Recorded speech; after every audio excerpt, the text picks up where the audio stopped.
Hello, this is the August video chat. This one should be appearing on the Curse Farms junk channel later. I'm gonna start moving them off the main channel, but I'll have a community post linking them, that sort of thing. I have several announcements. Okay, I guess first is stop killing game stuff. Nothing too critical, just some of what's been going on. I and several of the official organizers talked to Nikolai Stefanuta, the vice president, one of the vice presidents of the European Parliament, who's openly supported Stop Killing Games. He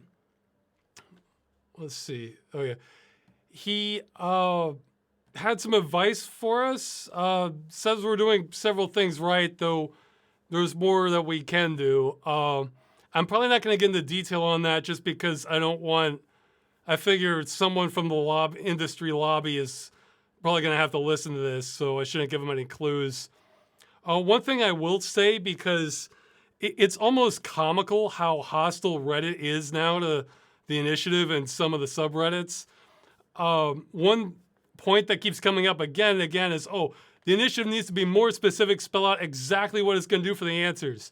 Well, according to the vice president, he says, no, it is good that we're not specifying exactly what should be done, because that's a good way for it not to gain traction in Parliament. And basically explain what we already knew, but a lot of the internet doesn't get, that's not only is that not our job, but that can't be our job. Like, I was thinking of an analogy for it would be, let's say you suspect your neighbor is a murderer.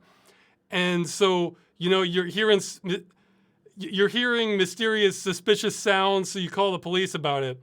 This would be like if you were to follow Reddit's advice, they'd be just like saying, no, you can't just call the police about it. You need to go over there, gather evidence, like photograph it, get the neighbor's fingerprints. It's just like, that's not how this works, So, yeah, there's lots of bad advice that the campaign would go nowhere if you were to listen to a lot of Reddit. So I just thought I'd bring that up because a member of European Parliament himself says we're kind of going about this the right way, on that note, there might be a stream next month with a different vice president of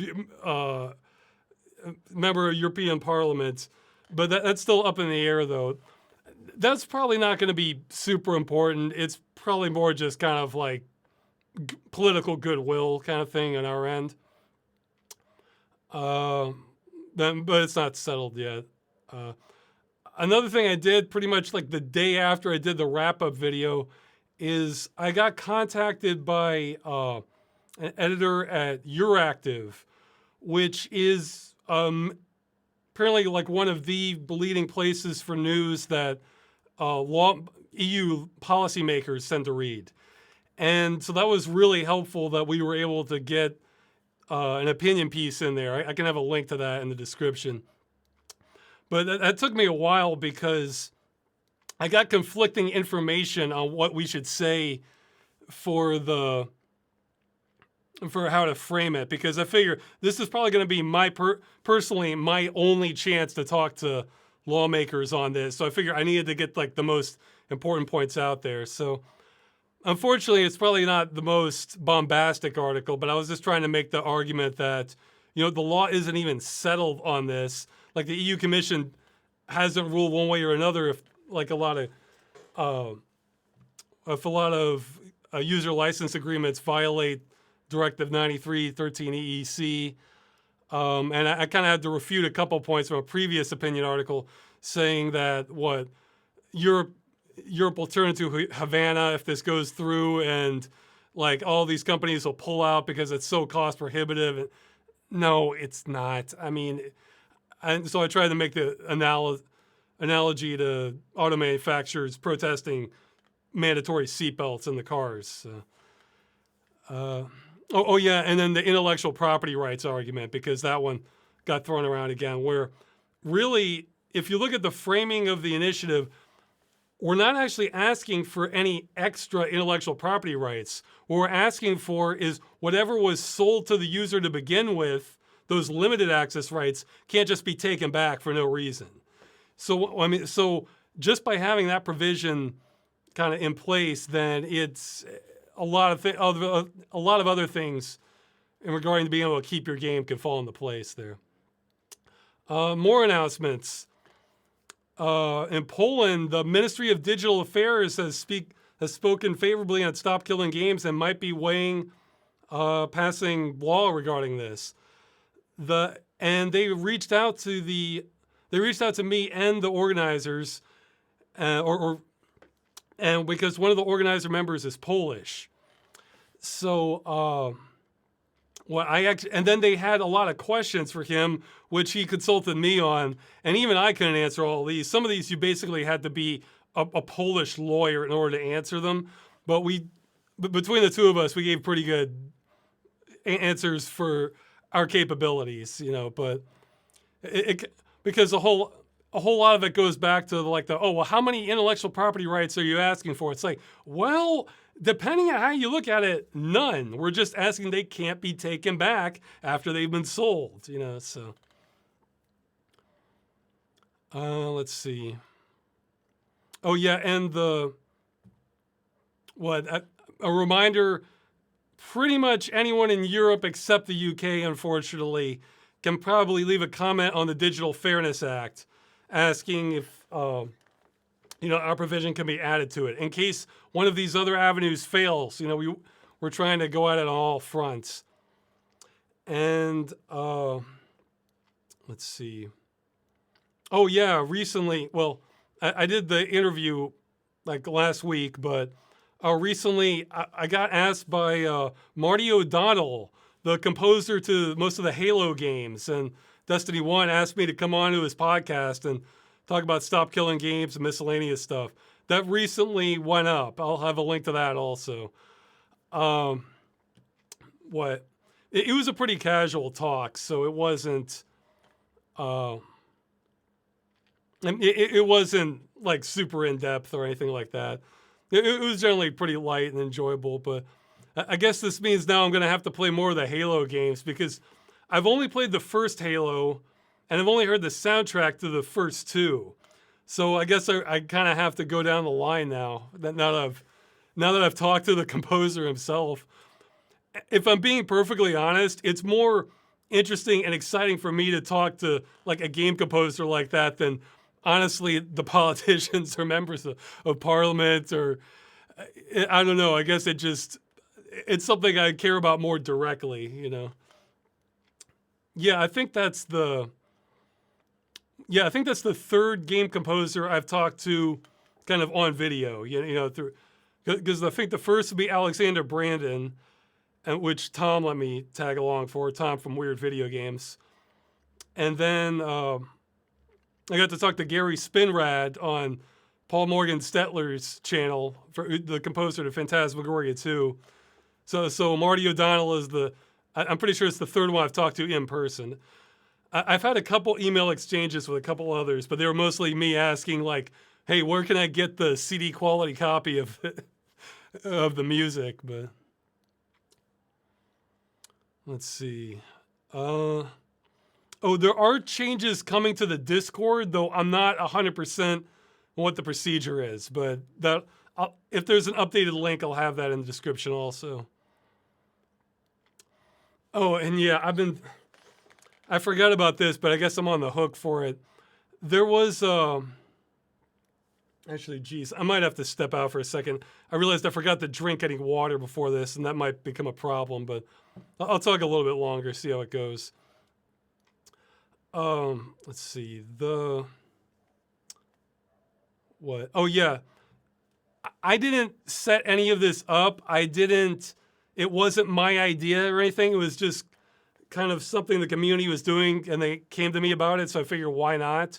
There was a Stop Killing Games related game jam about a month or so back, and that's finished, and they asked if I could have a stream going over like kind of the top contestants. So I completely forgot about that. I've been so busy.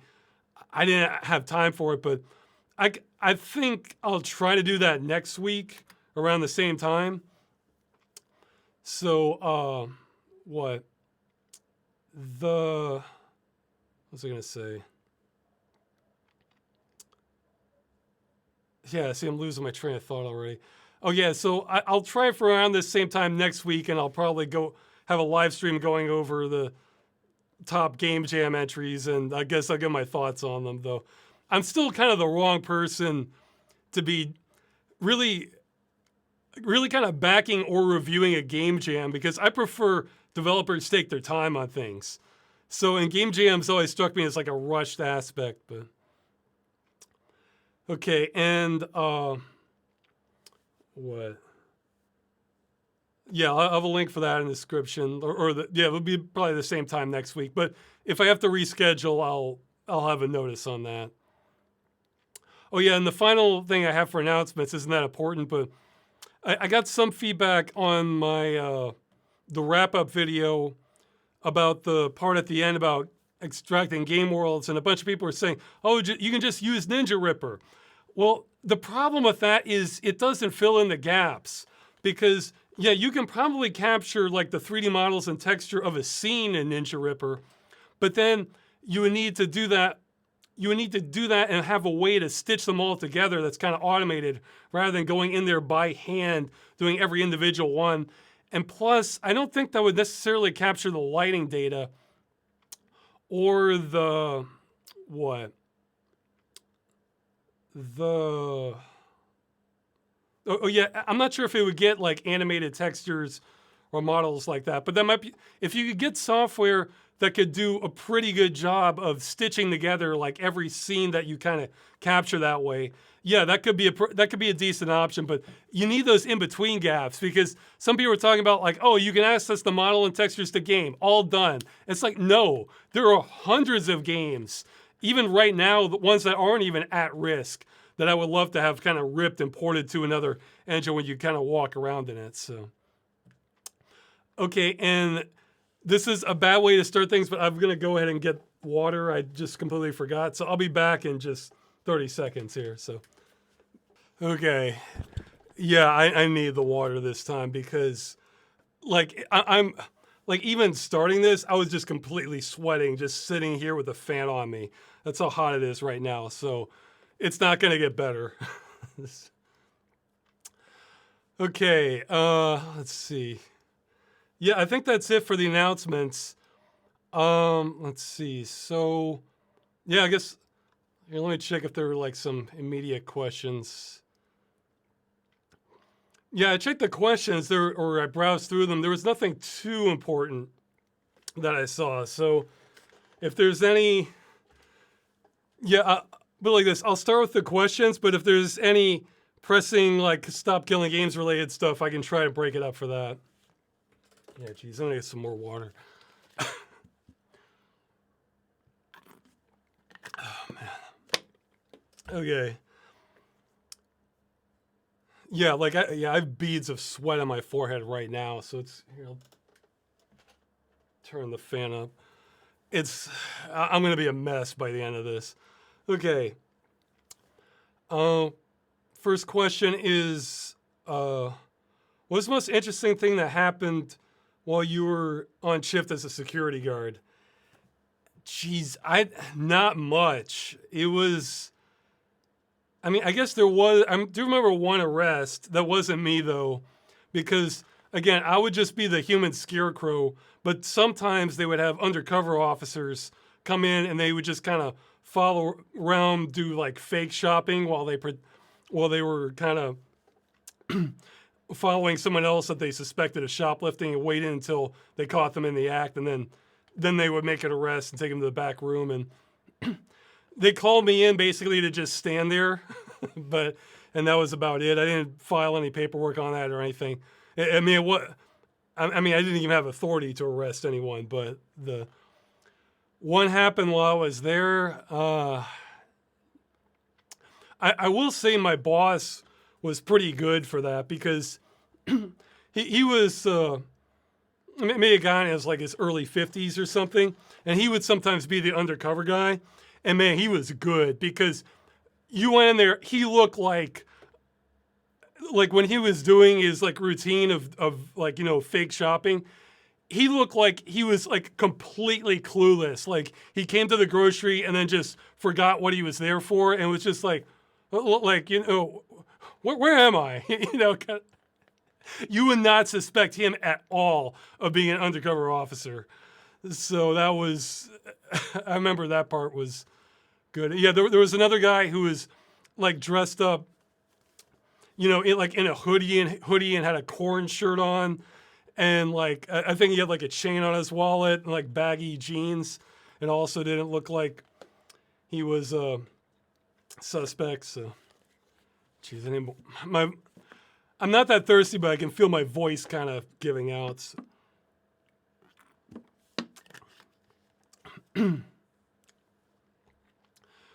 Somebody's asking, did I get a chance to talk with Moist Critical after he made the video? No, I never had direct contact with him at all. He did that on his own initiative, which is great, but I have no means of contacting him, so I've never talked to him directly.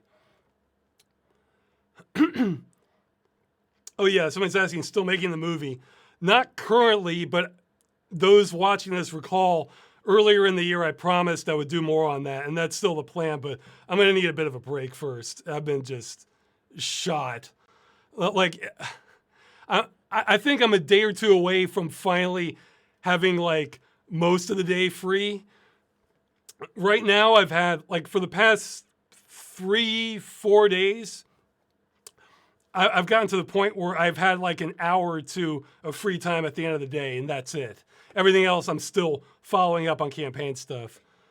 So it's what? I really want a break of sorts, and I've worked so much to the point where, like, if everybody is upset and leaves the channel, I like almost don't care, because I'm going crazy. Okay, let's. Yeah, for security guard stuff, I can't remember much else interesting. It was really just you come in there and you just stand there for hours at a time. Maybe walk around a little bit, but not too much. They don't want you to. I mean, I remember getting almost snowed in driving back after doing security guard work. And I remember at some points, like I'd be coming back at 11 at night. And sometimes, even though I thought I had energy, it's like driving back doing the commute on the highway would just almost be like, kind of like putting me to sleep. And I remember like rolling the window down to get fresh air, and it's like I still was having trouble keeping awake. And I would like kind of slap myself, and that helped a little bit, but not too much. Thankfully, I never got in an accident, but man, it wasn't good on days that on nights that would happen. Let's see. Okay, next question is asking if I can make all the Game Dungeon videos available in Freeman's Mind available for download for the higher quality copies. It's the sort of thing I probably could set up. The problem is it's kind of a one-way street doing that, and I have no data as to how much that would screw with my income. Man, how my voice comes back. It's kind of fading now. I have no data knowing, like, let's say I, spend some hours getting it all uploaded, finding some way to host it, providing links to everyone, and I do that, and then my reward is my income drops by like a third, because then people download it and have no reason to come to the channel anymore. I don't know how much of a risk that is or not. Maybe somebody who's done something similar on YouTube has data on that. That could be pretty helpful, because problem is, I'm totally fine with doing that for people, but the problem is if my income like drops in a significant way after I do that, then unfortunately YouTube's creating an incentive for me not to do that. So, I mean, yeah, you can still rip the stream from the cache or something, but yeah, so that's my main concern. So if that's not really going to be an issue, then I don't mind doing it. I have to figure out some hosting for that, but somebody could probably step in and volunteer for that. The other issue is, I remember like in the past, this only happened like once. Excuse me.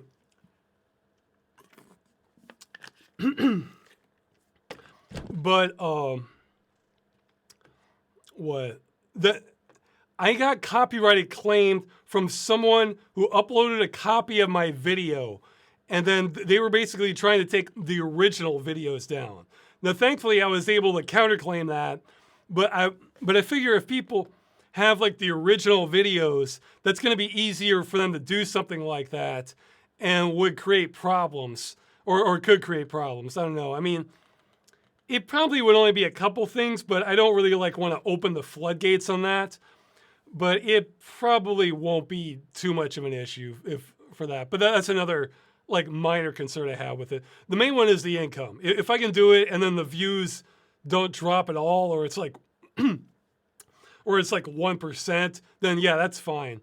But if it starts getting into like double digits, then it's like, I can't really take it back afterwards. So, I mean, I could, but then the cat's out of the bag on that. So yeah, I do want people to be able to have the high quality copies. I just want to pay rent also.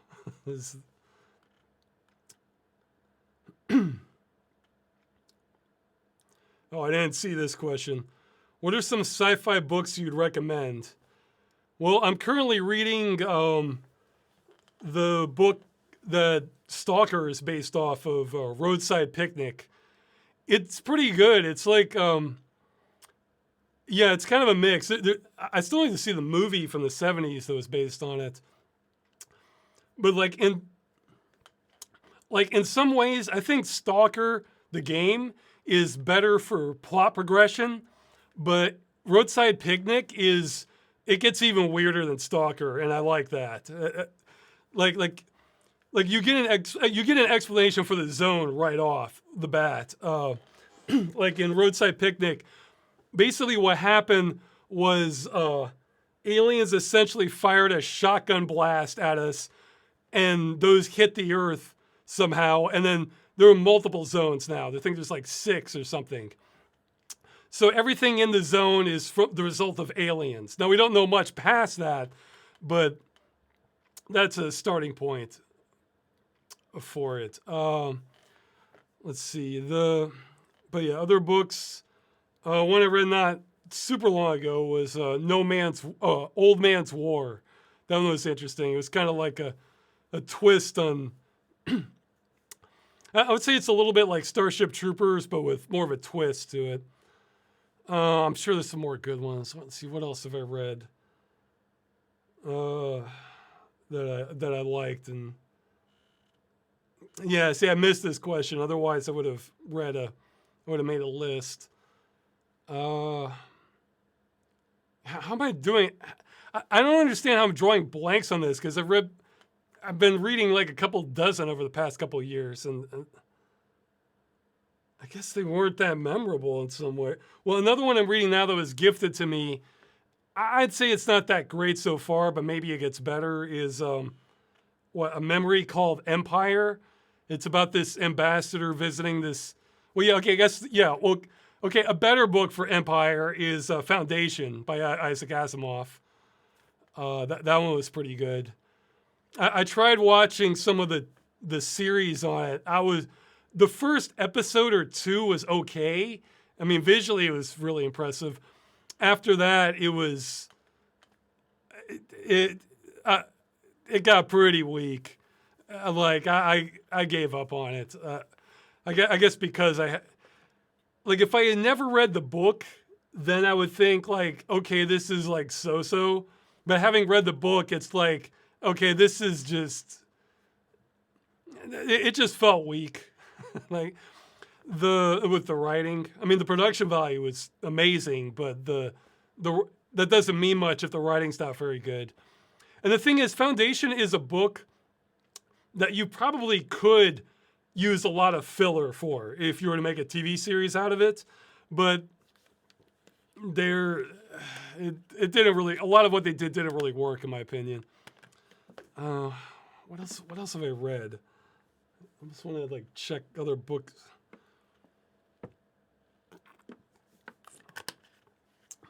Well, a lot of Michael Crichton's good. I mean, like, you know, Jurassic Park, The Andromeda Strain, Sphere.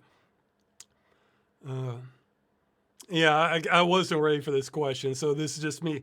This is how I am off the top of my head, which isn't great. So. Okay, and this one I did see it. I made a list for. If you can remake any movie with you as director and with full creative control, which would you pick? Well, I don't know if I have like a slam dunk answer, but I thought of a couple, and then I looked to see if there were other suggestions of what people would have, and then a few of those were good, because I was thinking the movie you want to remake, which Hollywood almost never does, is one that had a good premise but just kind of bad execution, or it was so far off from the source material, like another one wouldn't hurt. So some I thought of were Doom, the video game movie, because that could have been better. Like I was thinking, what you need to do is basically copy Aliens, the movie, and just make it about demons instead. Let's see. Well, I guess technically this one has had a remake, but I think you could have another one, Super Mario Brothers, the movie, because I think you could.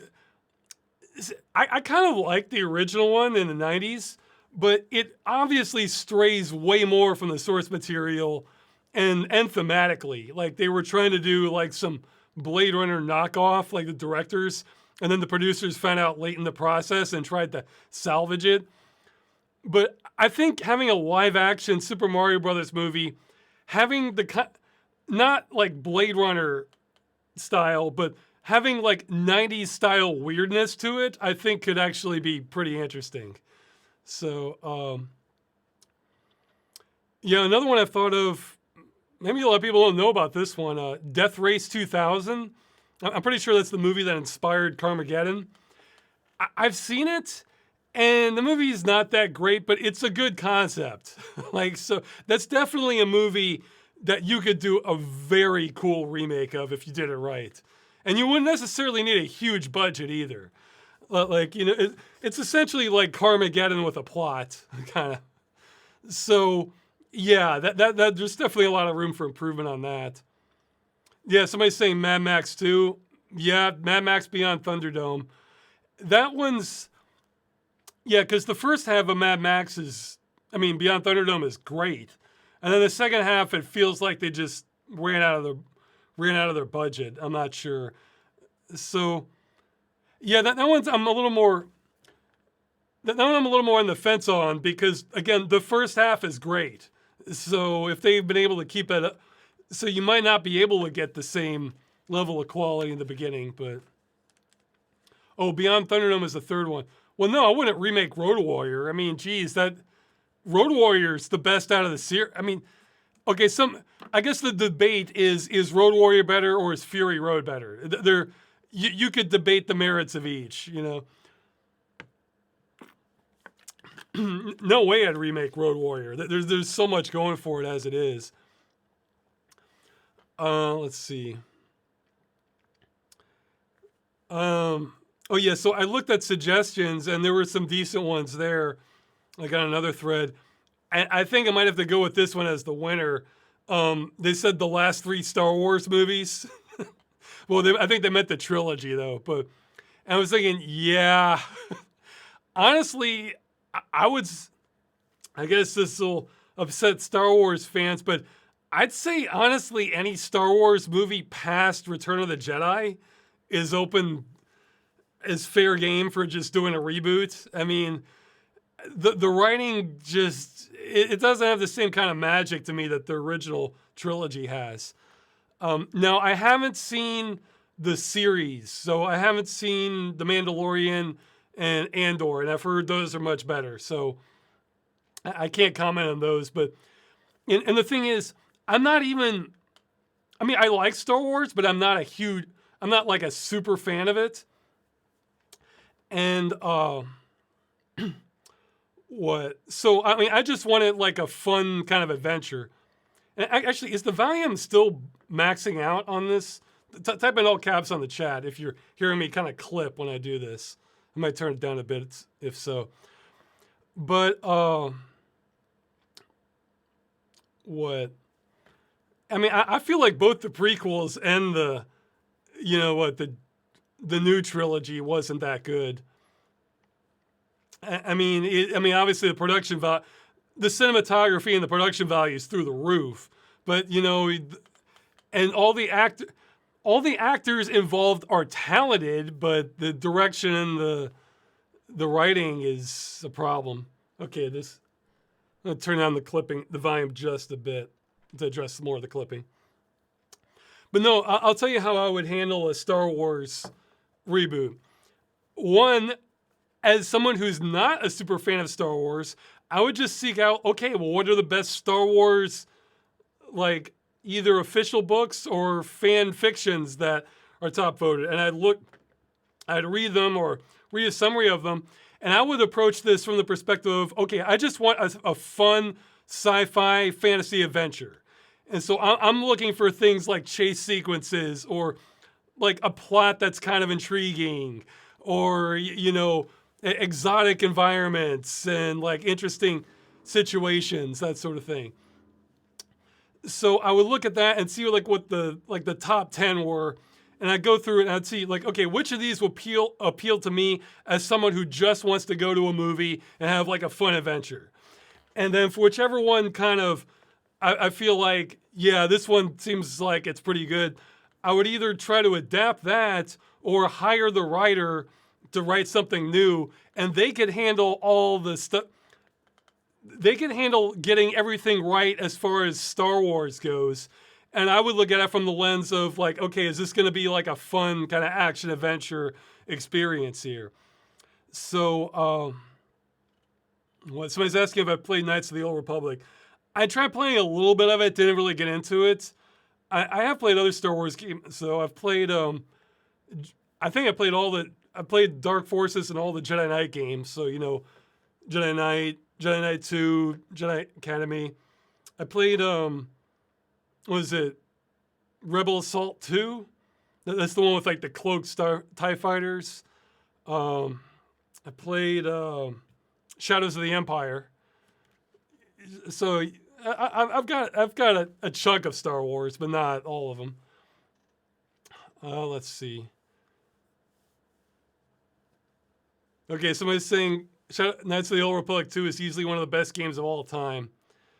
Well, I mean, I guess I could try it again, but or try and get farther into it. I gave up kind of early. I only gave it like 15, 20 minutes, but wasn't really feeling it in terms of the gameplay.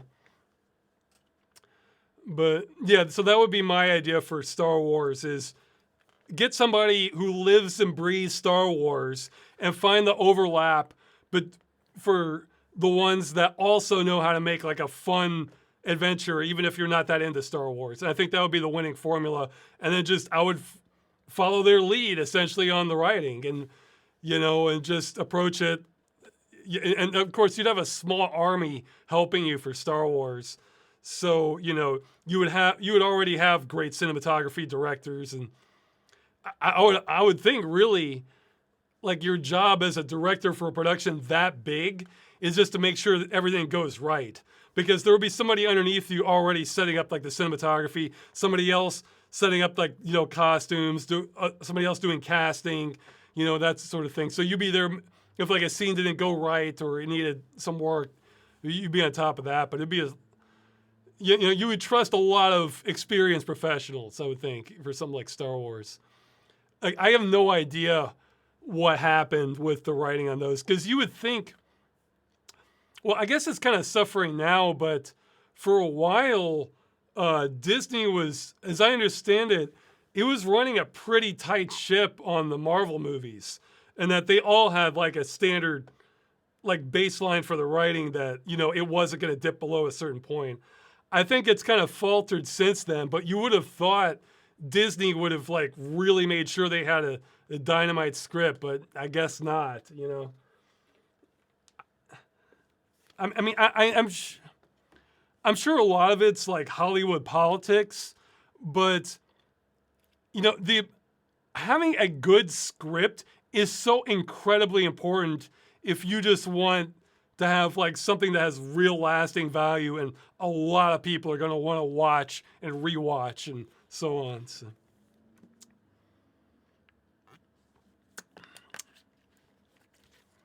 Let's see. Oh yeah, and on that note, the J.J. Abrams Star Trek movies. I think the first one was like kind of okay, but then it just got dumb after that. Or, I mean, it was honestly, you could remake any of them, and I think you could. Rolling the dice, you could do a better job. Like, that's something where I'd say I'm more of a fan of Star Trek than Star Wars. And I mean, it's the sort of thing where I would find the super Star Trek fan writers out there and find one that also feels like a fun adventure, except I think I would have a better idea of what a good Star Trek movie should be. Because, I mean, yeah, the Star Trek movies are almost kind of frustrating because I feel like a lot of them do things that are great and then do things that are kind of like, so-so to me. And because like in terms of just like the plot, like as far as like what's our plot premise, I want to say like the first one might be my favorite, where there's this weird alien entity. It's just sucking up everything that goes into it or just wiping out starships. And we have no idea what the hell is going on, so we're going to go in there. Now, that said, I don't think you could say that's like the best Star Wars movie because the pacing's very slow and it's a trip, but it's not necessarily like going to put everybody into seats for watching it. But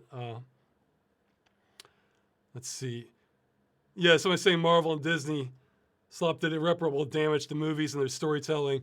Yeah, like I think the one that they really lost me on was from Marvel was the Eternals. That one was just like I was that. See, there were other ones I thought were kind of weaker. Like I wasn't that big on Captain Marvel. I felt like that one felt kind of weaker to me. But the Eternals, that one was just. I mean, I guess maybe that's more true to the lore. I have no idea. But this was not the typical like fun comic book adventure movie. This was just. I'm not. It's like they were trying to be too dramatic, but it was kind of too boring, and I don't know. Like the ending was pretty interesting. Like I like the idea of like a gigantic Titan statue at the just changing the look of the Earth at the end. So yeah, I like that part, but the rest was yes, it was boring characters and like lame jokes, lame writing. The plot just kind of felt like it wasn't really going anywhere, and it's not what you're showing up for a comic book movie, like if you're gonna, I feel like if you're gonna try to have like a more higher brow comic book movie, then you really need to know what you're doing. Like I think like closer ones to that would be something like, was it Watchmen or geez, I had one on the tip of my. Well, actually, I don't even know if it was a comic book, but something like, well, the movie wasn't that great, but something like Aeon Flux level where, yeah, we're here to kind of mess with your head and kind of get deep thoughts going on. Like, you can do that with some comic book movies, but that's not the norm. The norm is there's a big threat coming in, heroes coming to save the day, and they're going to go on an adventure and a lot, maybe twist and action, that sort of thing. That's your standard formula for a comic book movie. So if you're straying from that, you should really know what you're doing, Someone's always saying, ever see Hitchhiker's Guide to the Galaxy? I've seen the 80s BBC one, and it was so good that it kind of made me not want to see the movie. I saw snippets of it, but like the 80s one, Ironically, I've heard Douglas Adams didn't like it that much, but I felt like it was an awesome adaptation. I mean, yeah, they changed a few things, but it nails the spirit of it. The '80s BBC one. So I don't know. I think it would just I think it would just be a downgrade for me in terms of like the comedy and writing. But I don't know. Maybe I'll like I've heard the movie one is so and obviously has a much bigger production budget, but for good comedy, you don't need a world-class budget. And so,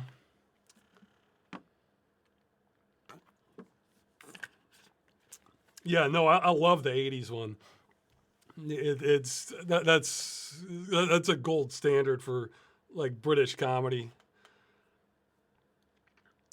Okay. Yeah, okay. So that's what I had for remakes, but maybe there's some better suggestions.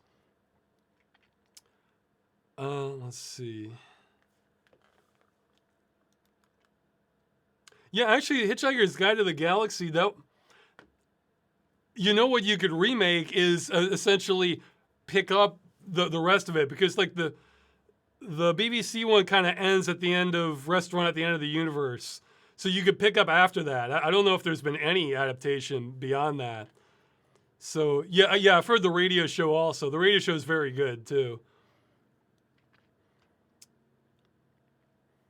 Yeah, so yeah, I guess you could have you could have what Life, the Universe, and Everything, and So Long and Thanks for All the Fish. You could have adaptations of that. Man, it's been so long since I've read that. I've kind of forgotten a lot of what happens after that too. Okay. Okay, there's a somebody suggesting for a game dungeon Battle for Wesnoth, though the people are replying pointing out how it's turn-based combat. And I looked at a screenshot of it, and yep, the industry has kind of trained me to kind of be scared of hex grids. Not that I have a problem with the aesthetic, but that I don't really enjoy most turn-based combat games. So it's I would probably just watch a playthrough of it. I don't really care for the gameplay of it. If everybody's saying it's great, I'm sure it is. It's just it's more of a chore for me to do turn-based combat. I'd rather have like a real-time strategy game and then build up your troops, expand your base, and go after the enemy, try and stop them, that sort of thing. Okay. Yeah, I should start going through these faster now. What's the thing you always wanted to make a video on but never did because you just assumed people wouldn't care? Not much that I can think of. I mean, the videos I have done like that are like that Star Trek episode I did, or the review, the GUI video, the games list one I had. I guess one I want to do eventually, but I have to figure it out first, is sort of a soundtrack organization system by sort of mood. But that's still kind of an ongoing quest for me that I haven't had any time to put towards. Yeah, stuff I did about 3D and VR, that sort of thing. Or yeah, the Dream Software video, that's another one. It's like, even if many people don't care about that, man, I really do. I want to get into these worlds. Oh yeah, that was something I forgot to mention in the announcements. The day after I did the wrap-up video, there was, Google updated Gemini, or their, AI generation to pseudo gaming thing to version 3.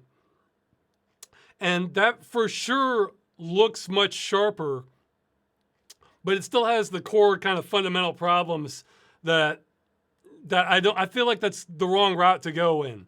Like I've seen videos of it, and it's very impressive. But what I'm thinking of constantly is, I wish it could output this to just a 3D model and textures and take its best guess on the lighting. Like, I still think that if we can get that, then that gets me into like level 1 of the Dream Software. And then if it can kind of mimic like looping animations, that could be like level 2 right there. So for the GUI video, I do plan to have a follow-up of that, but I want to have more to show first, and I just haven't had the time to throw at it. So if I do a follow-up, you'll have stuff to see in the follow-up for sure. It'll definitely be building on it. It won't just be a couple more thoughts and that's it. But yeah, it's almost frustrating to me seeing what Google's doing. Yeah, I think it's Gemini is what it's called. Yeah, version 3. Because I'm just thinking, man, it's not like I'm against doing this. It's just that I'm worried this sucks the oxygen out of the room and everybody's just trying to refine the 2D video output. And there's a lot of interest from me personally if we can get 3D models and textures out of this. So, yeah, I guess the other thing is, even the generated stuff, like even if it's sharp and clear, it still has that kind of uncanny valley feeling. And that might happen in 3D also, but I feel like if you're using things actual artists have made as a reference that it's directly trying to imitate, then there's going to be less of that. Like, I feel like AI in media is better kind of like as a tool refining things that actual people have made rather than just generating it from scratch or just from their model, because it just always feels off to me when it's just coming out of nowhere and it's generating it based off the model rather than like, okay, here's art, but we want to change something about it. Or like what I've been doing with my experiments is like outpainting. We're like, okay, we have a picture, but what if we could expand the edges to make it look a lot like we did it? It was based off the original thing. I really think it's better when AI has some sort of reference for it. So, yeah, just generating it from text, it's like, I mean, maybe that is used for some people, but for me, it's like, I think it's the wrong route to take AI on. So, okay. Somebody's asking about the backgrounds when I've done green screen videos. So the last one I did was the Europeans Can Save Gaming. That was from Serious Sam 4. I usually put it in the credits where they're from. For a lot of the previous ones, I would take source engine maps. Typically, some of them would be Half-Life 2 Deathmatch. A lot of them were Counter-Strike Source. And there would be custom maps that I found on like GameBanana.com. And I would put the credits in there and just kind of record that to put for the background. But yeah, just check the credit. If you're not sure where it came from, just check the credits. So. Oh, this is one I forgot. I didn't check for an answer. If one of your videos you mentioned a game that was close to a game could get to Huckleberry Finn, doing Huckleberry Finn. Yeah, that ended up not being that great a game in my opinion, but I forgot the name of it. It's in the top most anticipated games. But it was a good premise, I guess. Are there any other books, movies, etc. that you would want captured spiritually in a game?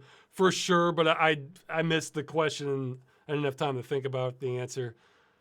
I mean, I guess I just mentioned Stalker, but even more alien. Have the zone be even more alien. So, but that's an easy answer. Let's see what. There's like some books, some movies I want. Geez, I'm just drawing a blank. Yeah, The Flame and the Flood. For the early one. I'm just drawing a blank again, sorry. Maybe ask this again next time and I'll have a better answer. What was your favorite in-game story foreshadowing moment? Geez, I didn't see this question either. Let's see. I can't remember. It's like my brain goes empty when I get in front of the camera sometimes. Let's see, like a good foreshadowing.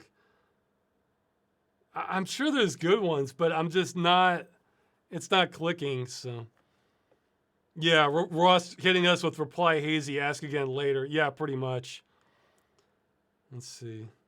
And somebody's asking if I played Titanfall 2. Yes, I have. It was pretty good. Let's see.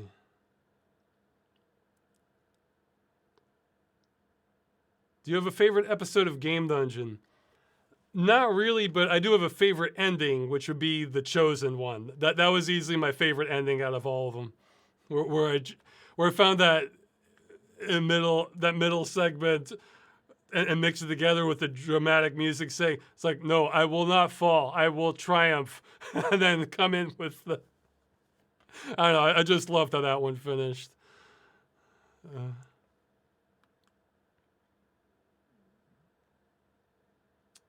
okay. Okay, someone's suggesting if I took weekends off, that could be a good thing. I'd love to, but I guess now I'm in a state where I might be able to consider that in the future, but that would have set me back so much on so many different projects that, God, I'd probably be behind like a dozen videos by now if I had done that. And that really would have hurt the campaign if I had done something like that. But yeah, I guess now it's a question of how badly does that set me back, and then can I still keep sustaining myself if I were to do something like that? So I can maybe experiment more in the future. I for sure am taking a break or something resembling a break sometime next week, and then see how long I need until I feel like I can do things again, because I'm just going crazy. I mean, again, it's not as bad as it was. I still am having like an hour or two at the end of the day while I'm just relaxing and watching something. So that's definitely an improvement, but uh, yeah, there also was a big surge in donations during the campaign, so that more than made up for like any lost income from the past year. It's just that I don't want to take that for granted.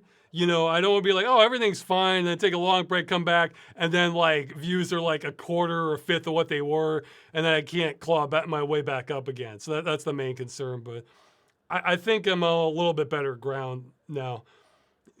I admit, I kind of hope everything I've done at Stop Killing Games kind of earns me kind of tenure as far as not being as rapid with the videos. Not that I was rapid, but we'll see.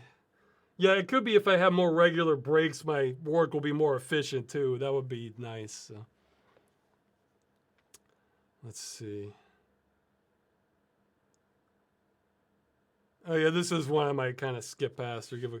They're saying if all their nightmares came true and the Online Safety Act and other censors have destroyed and removed from existence all games under pretense of protecting children or something like that. You had 24 hours to save as many games as you can on your hard drives. What games would you save first? I don't know. I mean, I would probably just start downloading the biggest one immediately, and then while that's going on, I look through my list of games I'm most interested in, and then I just would spend like 45 minutes doing kind of what the games I'm anticipating liking the most, and then just try to grab those. I have a whole lot of games on disc already, but yeah, I would probably do like a rapid fire thinking, like, okay, this one might. I would just start sorting games on my list to like, okay, I definitely want to play this, and ones I think like, okay, yeah, I'm interested in this, but not as good as this. I'll probably have like 3 tiers and get through all my top tier ones as fast as I could. Although, in that instance, if they were just really removing all games, there would probably be some abandonware groups that would emerge from that.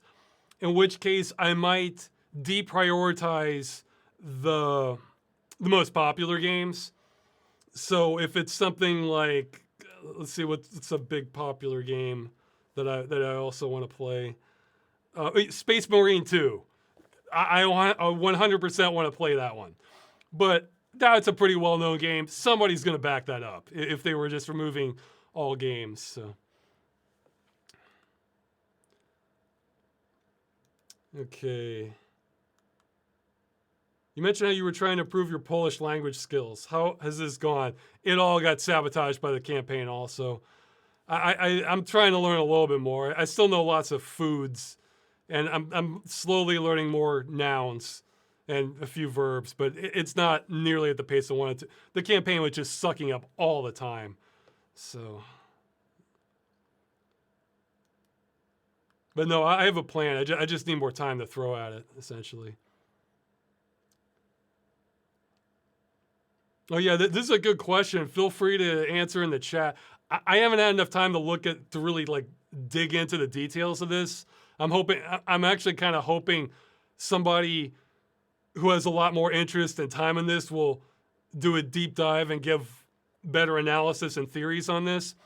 But they're asking, what do you think is the reason that after being mostly chill for a long time, now all of a sudden the entire West has jointly declared war on internet privacy and potentially free speech along with it, all at the same time?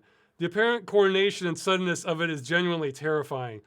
I have no idea. I mean, I would just float theories, but yeah, I am sure this is motivating people who are much more knowledgeable to have ideas on this. And I'd be more curious what they're saying, but I guess what I will say is the surface value explanations don't add up to me. Because, okay, they're saying it's for censorship of children. Well, that's always been kind of cover for several things. So I'm not really buying that. But let's take the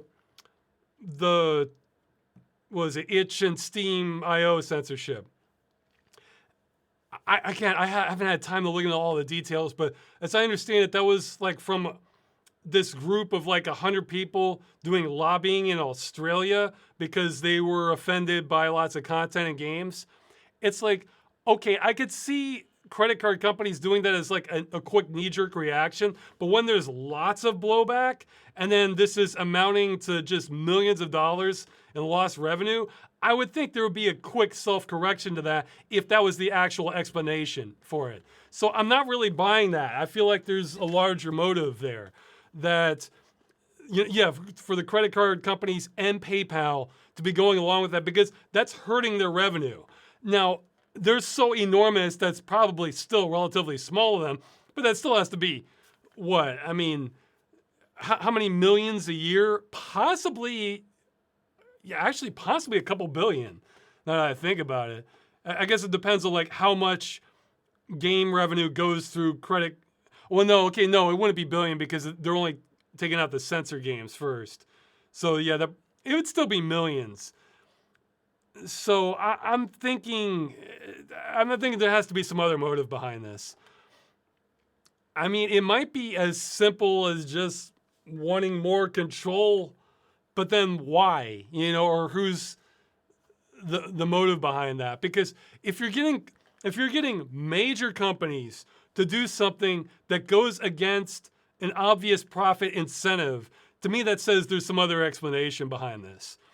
Now it may not be an enormous profit incentive for those companies percentage-wise because they control God knows how much of global commerce, but okay, let's see. I'm glancing at the chat, see if there are any ideas. Somebody's saying big oil funding right wingers. I'm not connecting the dots on that. I mean, in fact, I think it's usually, well, I mean, the big oil, usually what they want is subsidies from government and not having more progress on technology that will essentially reduce the need for oil. I don't know why they would even care about like games, so now some aspects of the right wing would be like 100% against games with objectionable content and would want to censor that. But then why are the credit card companies going along with that? I mean, maybe it's like a scratch. Maybe they have a deal with administrations to, if they go along with this, they get favors somewhere else, maybe. But then it also raises the question, okay, well then how does the US, the UK, and Australia, if I'm getting that right, do this all at the same time? I mean, maybe that's just US hegemony and then that's how it flows outward, but I don't know. This is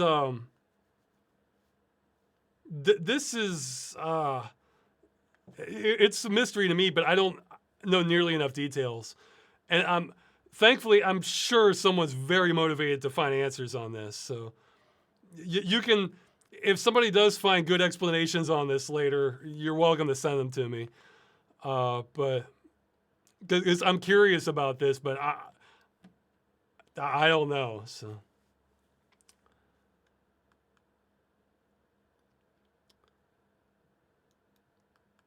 yeah, because I mean, you do have reactionary groups that that goes back a while. I mean, I even talked about that in one of the game dungeons, the Halloween sampler one, where they say they saw Doom in Mortal Kombat, and then I think Postal 2 even has a Lieberman mode in there, where because he was one of the big voices trying to crack down on games with objectionable content. So that's been going on a long time. So it's understandable why some politicians would go along with this. What doesn't make sense to me is why big businesses would go along with this, where this is going to hurt their profits. So I guess it would. All I can figure is they're getting other benefits for doing this, where the money they lose from something like Valve they make up elsewhere in some market that they wanted to get in, or the government's doing something that makes it so payments that were previously done by cash or something start flowing more through them, or I don't know.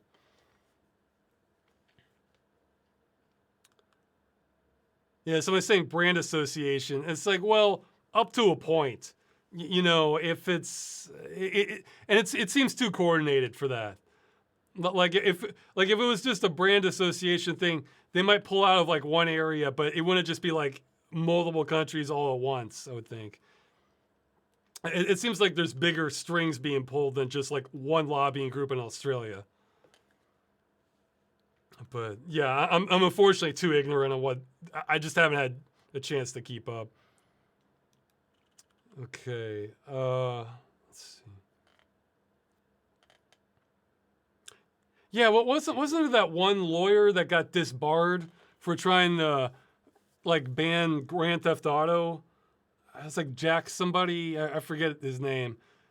Yeah, because you see flare-ups of this sort of thing periodically, but I've never seen like this coordinated kind of global thing all at once. That's the part that's new, or new for this area. Jack Thompson, thank you.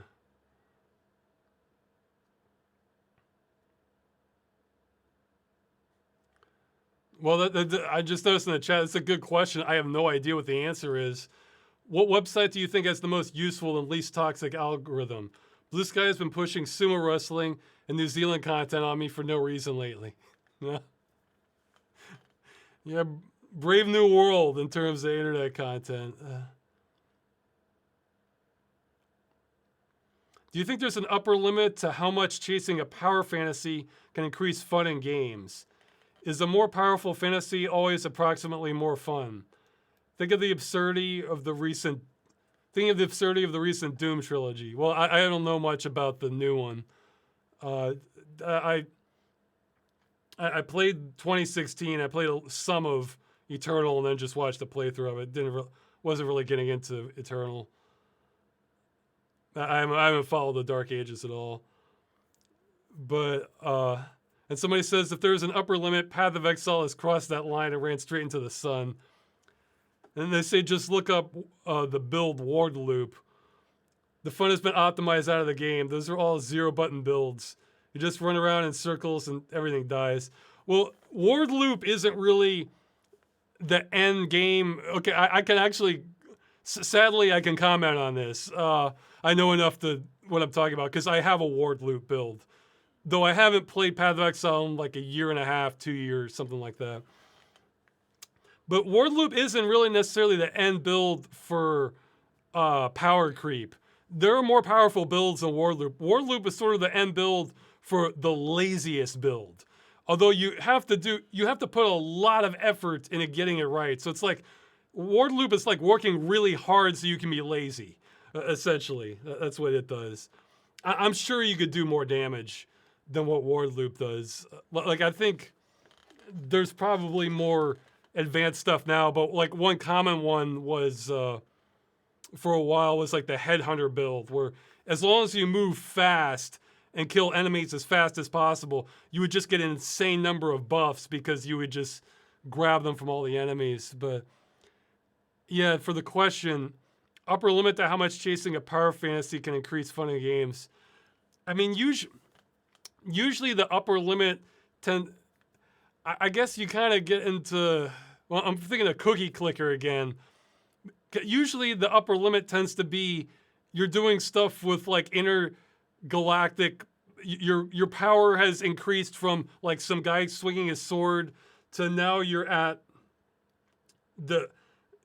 now you're basically king of the universe, taking out entire galaxies, or you get into almost like Lovecraftian territory where, or interdimensional stuff.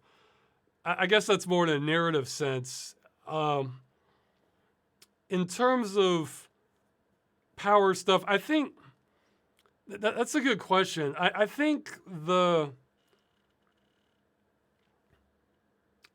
don't know, because you do like gaining more power in a game, but at the same time, you don't want everything just completely melting so that it becomes boring.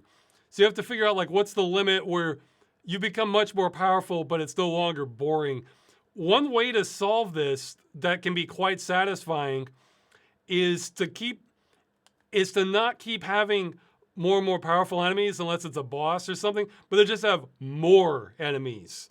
Like, because I'm thinking of like Serious Sam again, where, you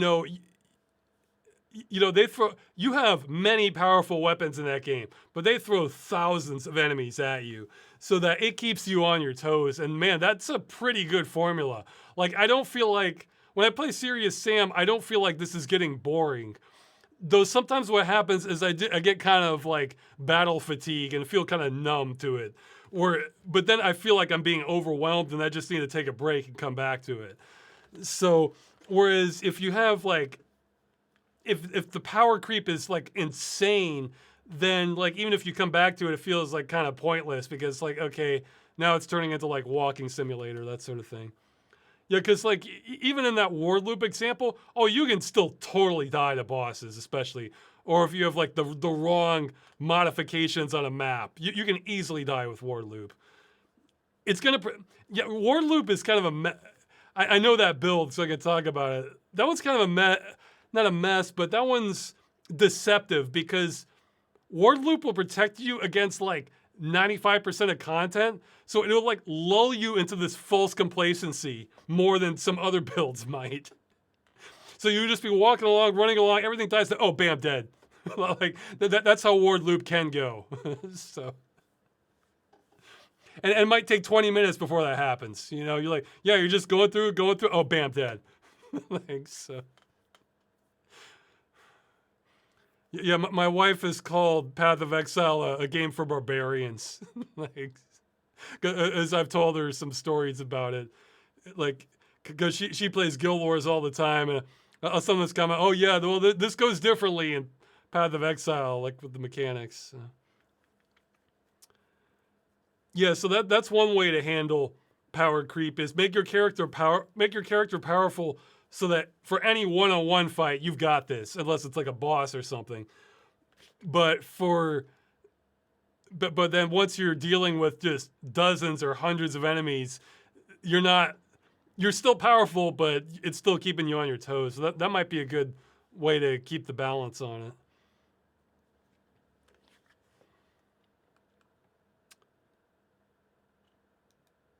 Yeah, because I think I've never felt like Serious Sam, like, oh, this is so easy, it's boring. Whereas any one enemy, yeah, I've got them. So.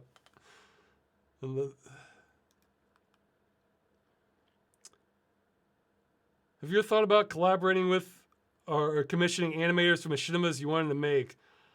Yeah, that'd be fantastic. The problem is I don't know if I have like the financial incentive for any of them.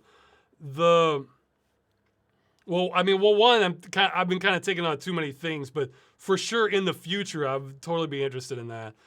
And I don't want to take away too much focus from the movie for like animated stuff, but it wouldn't even have to be machinima. I've had a couple of ideas that are like one-offs that they'd be fine as like a 2D animation that I think could be pretty entertaining. But the thing is, I could give them like the lion's share of the YouTube income, but that would probably still be like an insult to them, for like let's say I gave them like 70% or something.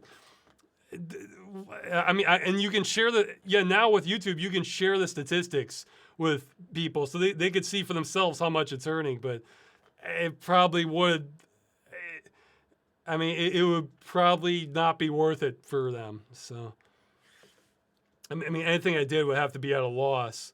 So, which I might do for a couple things, but I don't want it at a big loss. Yeah. Or if I do, I'm saving that for the movie.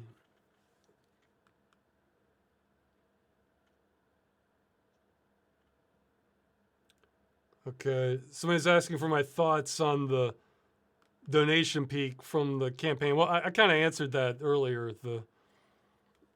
I think it's fantastic, and I'm gonna make it last for sure, and that kind of makes up for the time I neglected. But I really don't want to take any of the audience for granted, and I want to get more videos out. But at the same time, I want to break so incredibly badly that I'm willing to kind of, risk a lot more than I would have previously. So,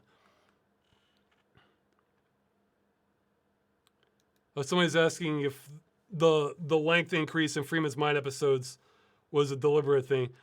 Not really. It's just I kind of find where I think the jumping off spots were. I think I try to aim for like 10 minutes, give or take. Plus, if it's been a long time, I kind of feel like I owe people a longer episode.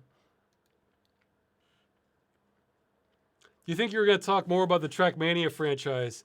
Yes, probably in a follow-up. I finally played Lagoon. They're saying, especially the last one, which is a live service game. Probably not much for that one because that one looked like it was kind of like just a re-release of Stadium, just going by the aesthetics.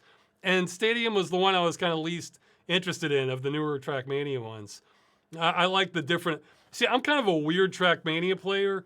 Like, I'm definitely the minority, where I'm there for just the cool environments and just kind of quick racing.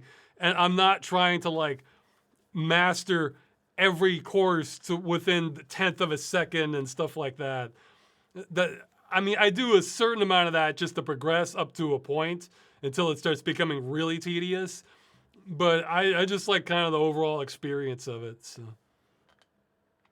I have not played the MotorStorm games. I guess that's one I need to look into eventually. Okay, somebody's asking food questions about a favorite food meal. I don't know. I can eat lots of things. So maybe I'll start getting pickier on it. But I will talk a little bit more about Trackmania in a follow-up for sure. There's definitely some things to cover on that. Oh, I missed this one. If I could bring one game back from the dead, what would it be? Oh, man. What would chat? Which one? What do you think? I'd have to look at that list of games that have been killed off. Well, I mean, I'm not saying The Crew because I think that's kind of going to be happening already from... Yeah, I guess The Crew would easily be my top choice, but I think that's already going to be happening from the Crew Unlimited group, thankfully. So, like, one that was... Okay, somebody's saying Firefall. Yeah, I mean, that's one that has a lot of production value. Okay, well, I can answer that question quick that I saw, but they're asking about why I have different layouts in Freeman's Mind too. Well, some of it I just wanted it a little bit different, or like, he saw the G-Man, so we wanted to like, look, well, where'd he go? And the game kind of blocks you off, and I feel like a real person would try to search more. And for the dam part, I felt like a real person, there's no way they would just arbitrarily jump off a dam when they're just trying to make their way out. They just wouldn't do that. That's near suicidal. You would only do that if you're under duress and have no choice, or if you're like a thrill seeker. Like you're trying to do a stunt. Nobody else would jump off a dam, or if they were trying to end themselves. So I was saying Darksport. Darksport, it has aesthetics going for it for sure, but it's like it's if we're being real, it's a so-so game, but it has cool art direction. Okay, well, Battleforge has sort of come back, I think. Yeah, I think, in fact, I think even the server emulator is public now. Okay, somebody's saying Kojima's Silent Hill. Well, that's a canceled game, but yeah, I guess you could argue that's a dead one. Yeah, Kojima doing Silent Hill would certainly be interesting. Someone's saying Marvel Heroes. Let's see. Okay, so I guess. Okay, so I see. I don't have a list in front of me. I don't always remember the top ones that are. Well, it's not dead yet, but a lot of people say it's not good, but I still want to play Anthem. I mean, I would keep my expectations in check for sure. Like, I wouldn't go in expecting great writing and a wonderful experience based on everything I've heard, but you know, the footage going around that world looked pretty awesome. But yeah, let's see, what are some other dead games that are... Well, I mean, I guess there's the vaulted Destiny 2 content, but I mean, I'm curious about that. Destiny 2, yeah, I guess that okay, if it's kind of a cheat answer, but it's for sure something I'd be interested in. Destiny 2 in all its forms. So, you know, being able to see all these different, because that Destiny 2 has just been like, actually, I think the campaign I played, you can't now, because I played it back in 2019, I think. I think there's been a lot of changes since then. So, and it's all, I feel like every single level is like a home run in terms of the aesthetics. Again, I think the game's just kind of so-so for my taste, but like the world and the atmosphere is great. So, let's see, what's another like one that's just dead that like I really do want. Well, I'm kind of, there is a pseudo working emulator. It doesn't give all the features at all, but for Darkfall and Holy Wars, that's one I was interested in. But yeah, Firefall is not a bad choice. I think I got to play some of that. Damn it, I always get Firefall and WildStar mixed up. I forget, okay, which one's... Here, which one's Firefall? Was Firefall the free-to-play one? And that was the one where... Yeah, okay, I did play some of Firefall. It was okay. WildStar I also got to play a little bit of because somebody loaned me their account before it got shut down. I used the footage in one of the Dead Game News episodes.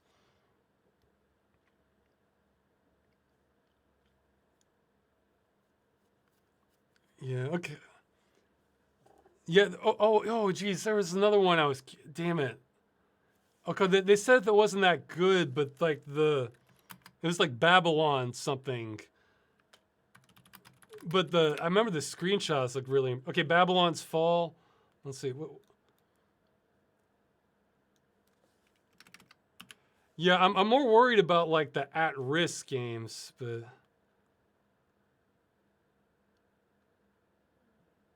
Well, there are some neat parts of the screenshots. A lot of them are kind of so-so. I like the... Yeah, it's more about the at-risk stuff I'm concerned about. But there's been some that have been shut down I've been annoyed by. Somebody's giving a wish list of games. Okay, Nox I played some of. I didn't get into it that much, but that could maybe get a Game Dungeon. Arx Fatalis I played some of, and I might do more of eventually. It was coming across as like okay to me, but I kind of like the cave system from all of it. I haven't played Siege of Avalon. I don't know much about that one. And Prey 2017. I tried playing some of Prey. It started off good, but I don't know. I wasn't really getting into it. Like, sorry, I'm picky these days, guys. Sorry, it's Prey. I ended up watching a playthrough of the rest of it. I can't even explain always why some games just draw me in and others just don't land. I mean, sometimes I can point to things. Other times it just, I don't know why. So, somebody's saying, how about OG Prey? Yeah, maybe. Yeah, that's a canceled game I was actually quite interested in. Prey 2.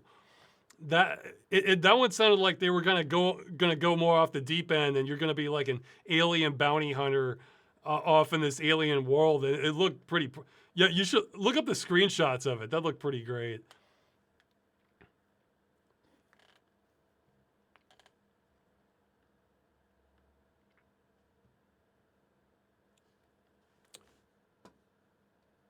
Okay, let's see.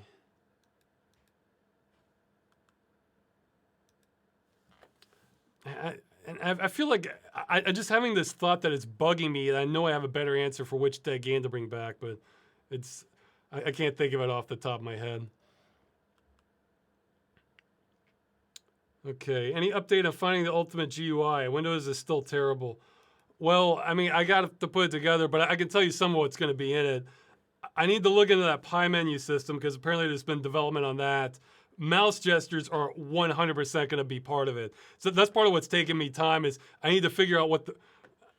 It was barely even an exaggeration when I said in the video it's almost like trying to come up with your own martial arts style because you have to figure out okay, well, what's easiest for the hand because I figured out like straight than diagonal that actually feels better necessarily than like a right angle for some things or like doing a square or something. You want anyway. I have to figure out like all these common gestures I'm going to want to do, and then figure out what functions do I map to all of that. But I'll share it all once I have it figured out. Okay, let's see. Should go with. Yeah, I'm also going to replace a bunch of the icons. Um, I I want to see if there's a replacement for Nexus Dock because it has bugs. Maybe, or maybe an updated version is better. But I also want to have like a Windows blind theme going on, so like the windows themselves look different. Uh, I'll see. I'll see what else I'll have, but that's going to be some of what's in there. It's going to look different and it should flow better. Given that you'll be streaming 3 days after YouTube implements its over profiling and P2 collection, I'm not sure what that means, in the US, I'd like to hear your take on it, whatever has come out of it between now and then. Yeah, I don't like that either, that they're cracking down on like the ID and stuff, and then they're using AI to determine if you're an adult or not.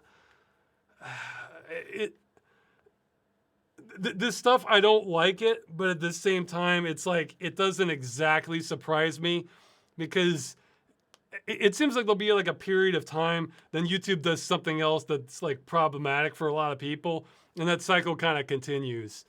So I don't know.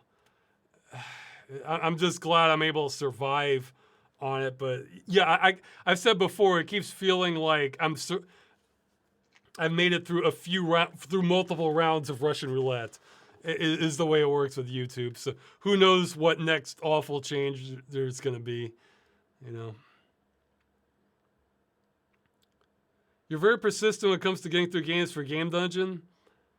Yeah, there's some other questions. Not always though. Yeah, I didn't make it on Revenant, Hellgate London, maybe a couple others that I forgot about.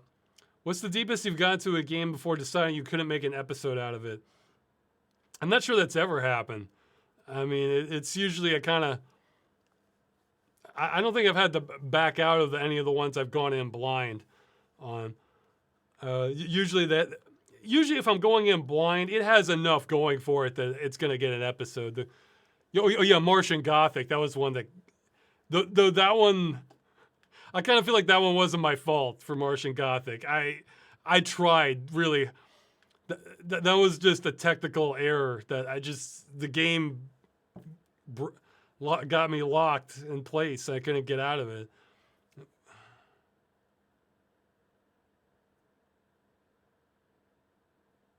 Or yeah, I guess Dark Future 88, Black Future 88. I forget.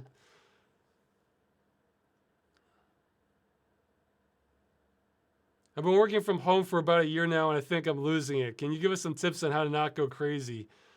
Well, it could be your personality too. So you might not have the same resistance levels that I do. One thing I do every day. I mean, I go exercise every day, and I'm lucky enough that where I am now, I'm going into the forest like literally every day for exercise. So that helps. And I usually listen to MP3s when I do it because exercise is kind of boring in itself. Um, what for other things to not go crazy. I mean, I guess it depends on your job too. It's certainly nice if you can kind of clock out after a certain time, but yeah, I'm trying to think of. Yeah, I get just go out and about. You can every day to some degree or another. It kind of depends on where you are, but you know, if you do have a car, you kind of drive to different places, try and exercise. Depending on where you are, though, because like if you're in like the middle of the city, it's hard to find a good spot. But if you're like more by the countryside, then you could go to lots of different places. But, let's see.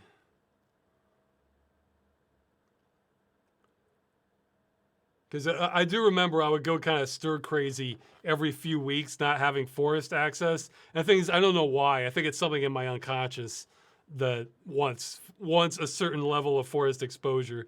It doesn't have to be daily, but it has to be kind of regular, I guess, semi-regular.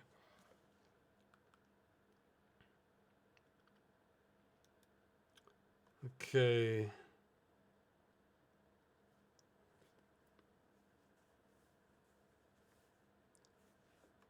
Okay, I'm skipping a question that's been answered a couple times.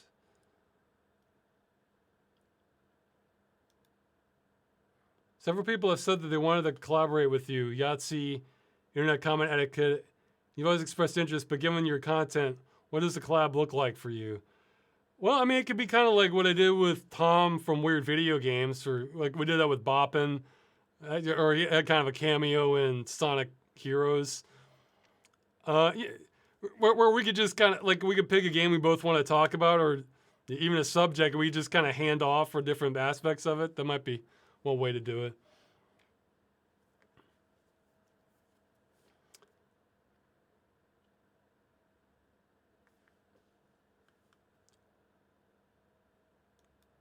Okay, but somebody's asking about like the animation stuff with Soul Protection. I I need to kind of develop my pipeline in Unreal for the movie. Essentially, the movie is going to take up pretty much most effort that would go into animated shorts. But once I get the pipeline done, if I could do like something real small and contained, I could maybe release a couple like that. I mean, just as kind of practice to make sure I'm doing things right for the movie.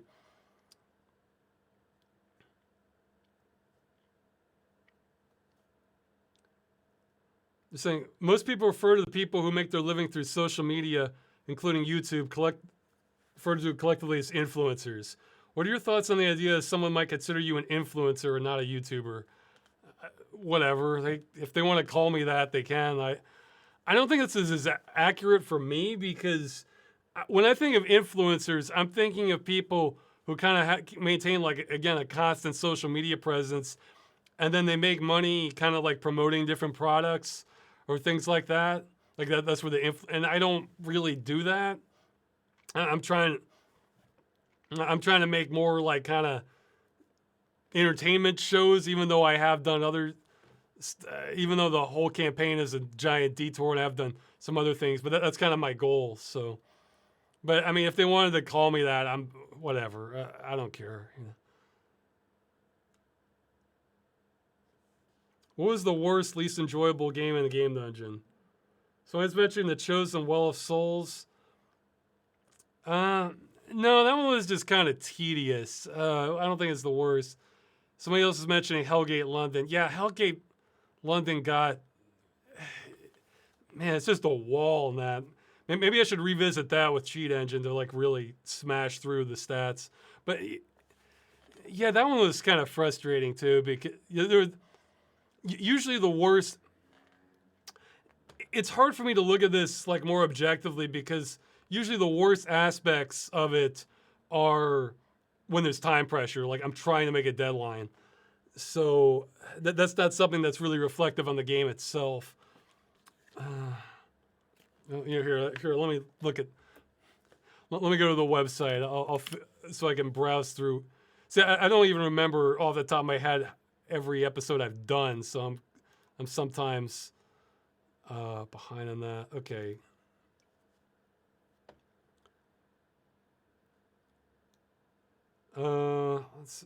Colpanada was long. I remember that. Let's see.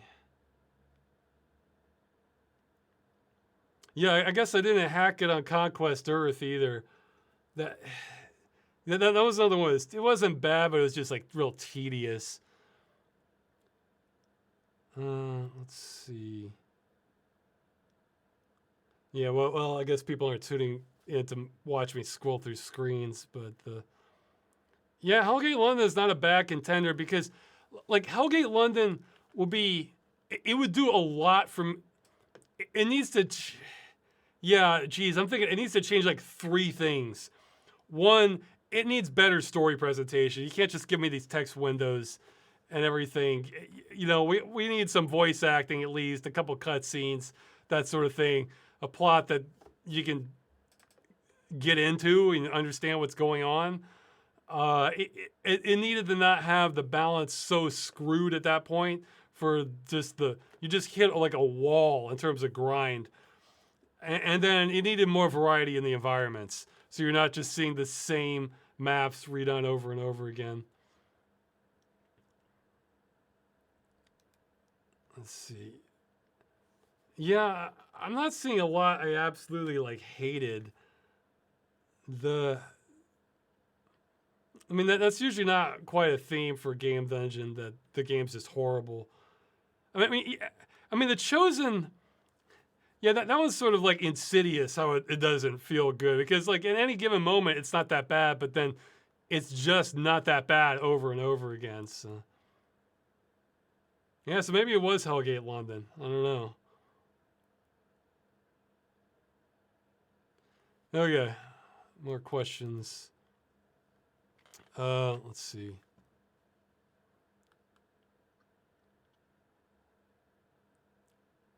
How do you feel about non-voice acted dialogue in games like Fallout 1 or 2, Baldur's Gate, Planescape Torment? Oh, I think Planescape Torment has a lot of voice acting though. Jeez, it's been so long since I played it. I don't remember how much is in there. Well, I mean, I guess Fallout has some too, but do you get tired of the text walls or zone out? Yeah, I kind of guess I have a little bit.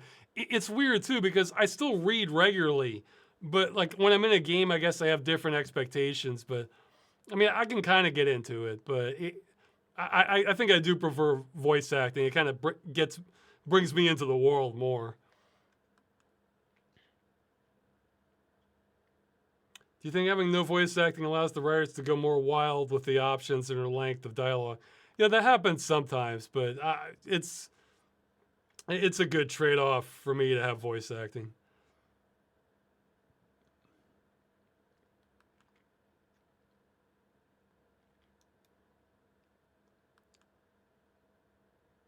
Okay, we have very broad questions now. My brain's kind of mush.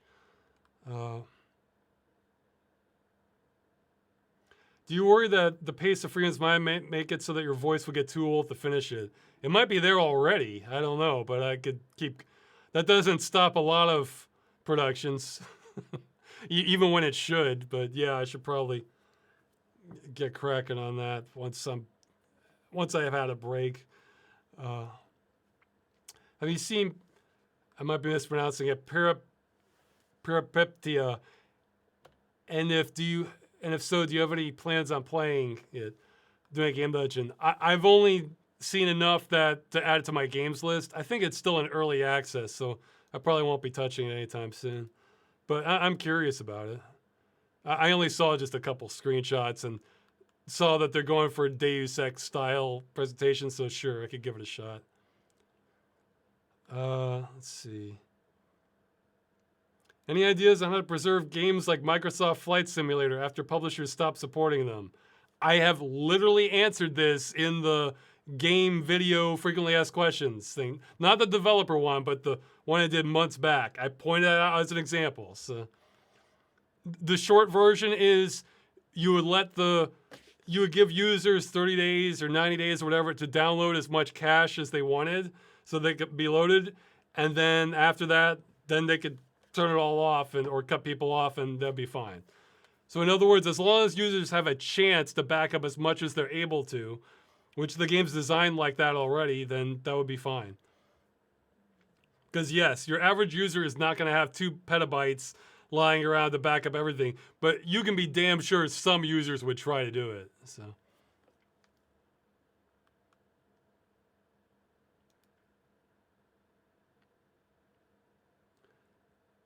With summer here, do you ever take a proper break from work and games? Like going to beaches or hotels, or are you more of a stay-at-home person? I can do either of those things, but those both require free time, which I haven't had. So, when you do take time off, do you still bring gaming devices along, or do you prefer to disconnect completely? Geez, it's been so long since I had, like, I can't even remember the last time I did that, but do you listen to music? Yeah, I do. But for a gaming device, I guess not. I probably wouldn't if I was going on vacation, because to me the point would be to go to whatever. If you're going to a destination, then that's the point. And if I want to play a game, I could just do it at home. I think mobile gaming makes sense for when a lot of your time is spent away from like the main gaming device, like a computer or a console. That it makes a lot more sense to have something portable, because that's going to be where most of your time is at. But yeah, no, I'd love to have a break on either front. So.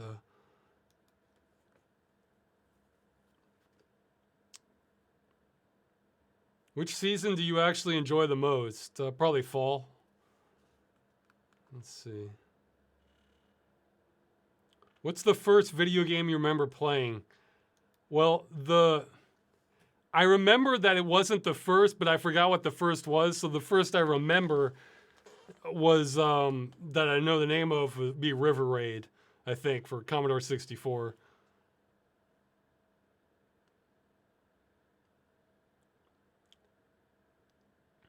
The mid-2010s have, in this person's opinion, peaked in terms of video game graphics, and everything after that makes my eyes pop and burn. Do you support my outlandish statement, or should I be sent to the nearest retirement home? No, I think it's plateaued. I mean, there might be a few. I mean, what's the most graphically impressive game now? I mean, I don't know. I don't always keep up with it, but there might be very marginal differences. But no, I think if you're looking at like top quality from games from Xbox One and was it PlayStation 4 onward, it kind of seems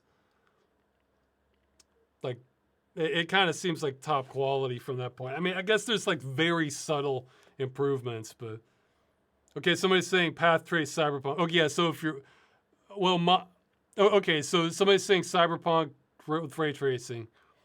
Yeah, maybe. I mean, though even then, I think I've seen character models look better than that in other games. But yeah, no, I think it's kind of plateaued. Although plateaued may not be the right word too, because I've absolutely seen worse from like AAA stuff than what you might have seen from like a different company, like in 2015 or something. So yeah, I kind of agree with this statement. Somebody's saying video game graphical fidelity has been a waste of time for the last 10 years. They should work on increasing the number of NPCs on screen at once. Yeah, I agree. Or not always just NPCs, but like details.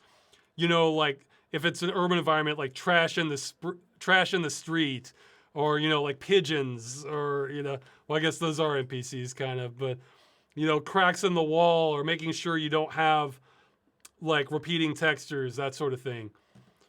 So yeah, no, I agree. Like details, like small details like that, which is different from fidelity, because we could still be talking about like real blocky and low resolution stuff. But those do kind of draw me in more immersion wise. But yeah, like absolute bleeding edge graphics, I feel like it doesn't do that much for me now. It's more like good art direction wins over like every time for me. So, and of course gameplay, but that's kind of a separate. Unless it's something particularly innovative that does require it. Usually, gameplay is kind of a separate lane than graphic fidelity.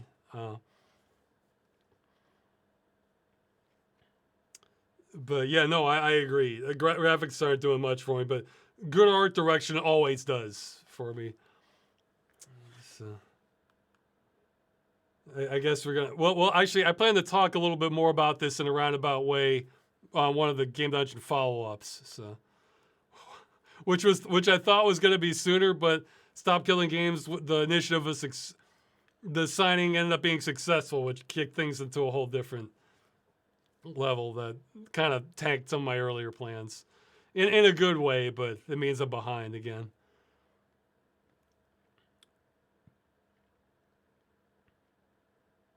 Okay, I'm gonna skip some more questions.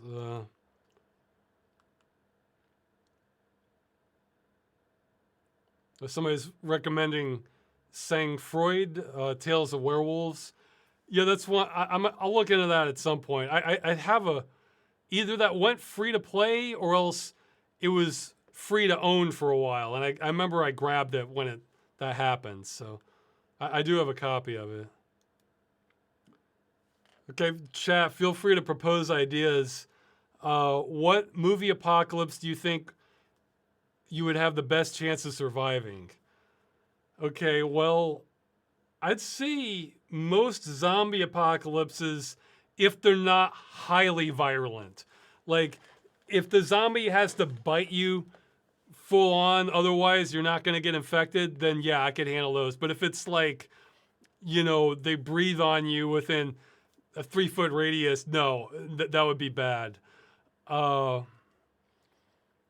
Actually, one that came to mind, assuming I wasn't blind, which was part of the problem, Day of the Triffids. That's one I could survive pretty decently.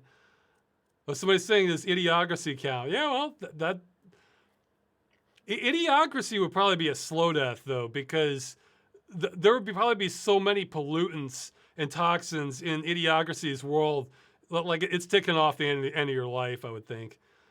Let's see, what's another one?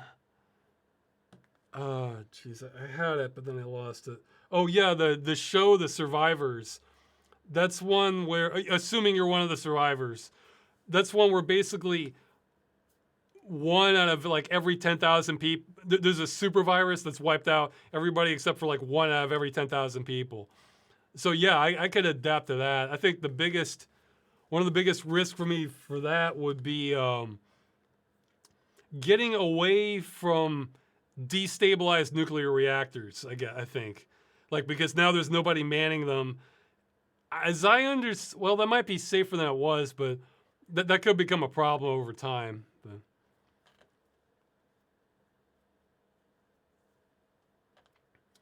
Yeah, someone's saying sounds like The Stand. Yeah, it's similar. It's similar premise to The Stand, just without the religious element and without, the devil coming back to Earth or whatever was going on there.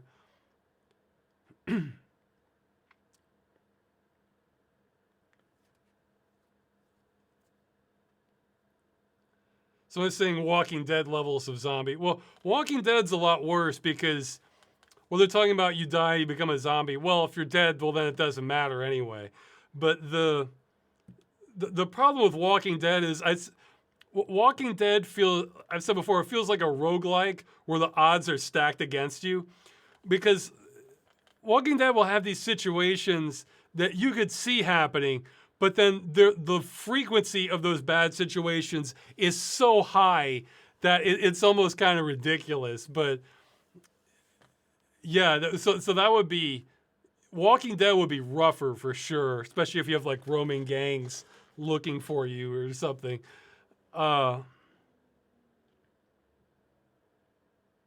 Yeah, so I was saying the road. The road would be. No, I don't think I would have a good chance of surviving the road. Let's see. What are some other apocalypses?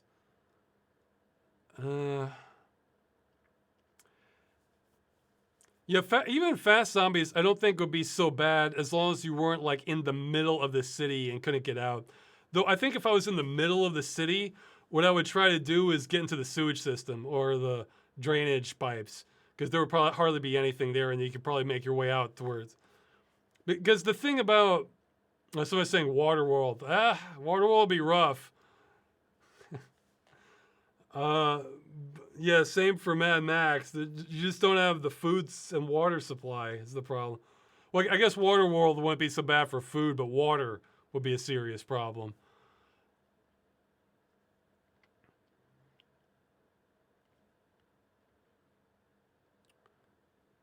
Yeah, the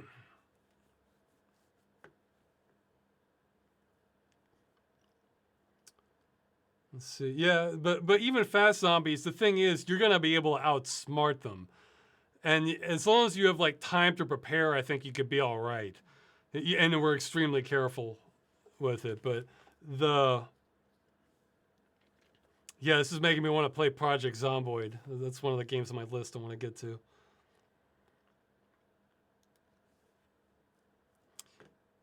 Okay,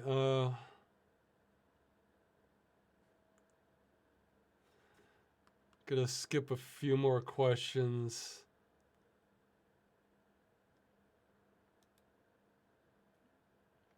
Since internet felt better when it was limited to desktops, in your opinion, has humanity got worse since smartphones became popular?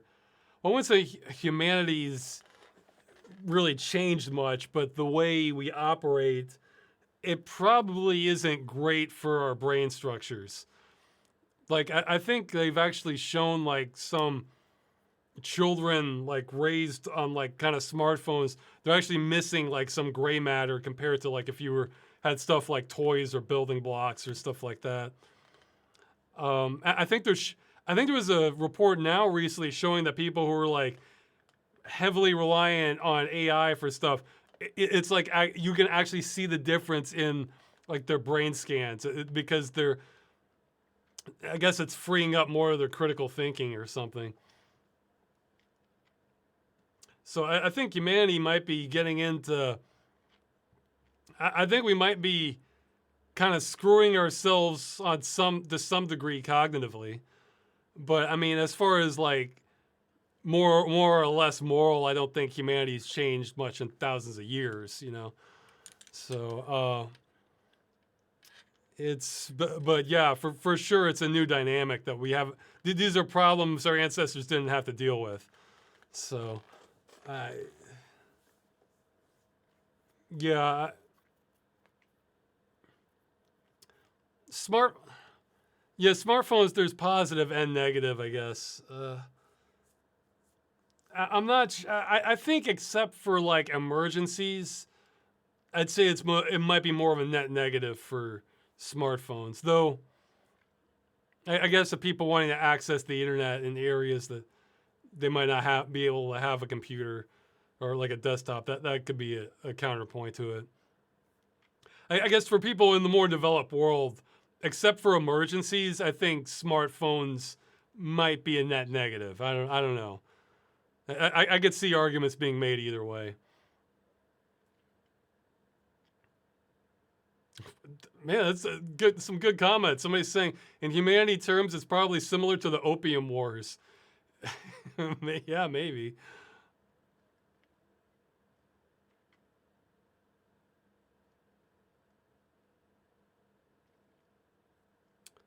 Let's see. Okay.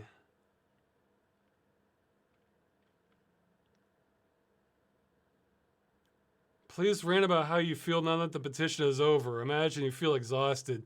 Yes, it's been like every day. I'm like, because yeah, that Euractiv article, like that happened like the day after, like it came to me like the day after the break. And I'm thinking, and that is kind of high priority because this could be a message sent to who knows how many regulators, and that could dispel industry talking points for all we know. So that's a top priority, and I had 600 words to work with, and I revised it a couple times based on conflicting input from some of the insiders offering advice. So I had to kind of scrap some of the original advisory plans, but yeah, I just want a break. That's how I'm feeling about all of it. But I'm getting closer. That I think I'm going to be mostly on top of things in a couple days. So then I can have a lot more free time. Okay, somebody's asking about the end of the tunnel episode of Soul Protection. They're asking, what are the crawling monsters? Like, where did the model come from? And man, it shows wisdom of the internet. I'm pretty sure I put it in the credits where it's from. Nobody got it in the replies. That's from Sin Episodes. And I changed the skin a little bit, I think, for them. If I actually, I think the pods might have been a custom model somebody made. Jeez, I forget. The textures for it, though, came from the first Prey game. Those had kind of like a slimy alien texture that I was able to port over into Source.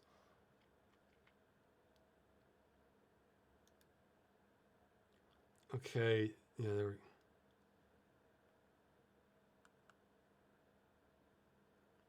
So he's asking, can we at least buy you a new light shade? Well, that one, not for that one, because that one's attached to the ceiling. That came in the apartment. I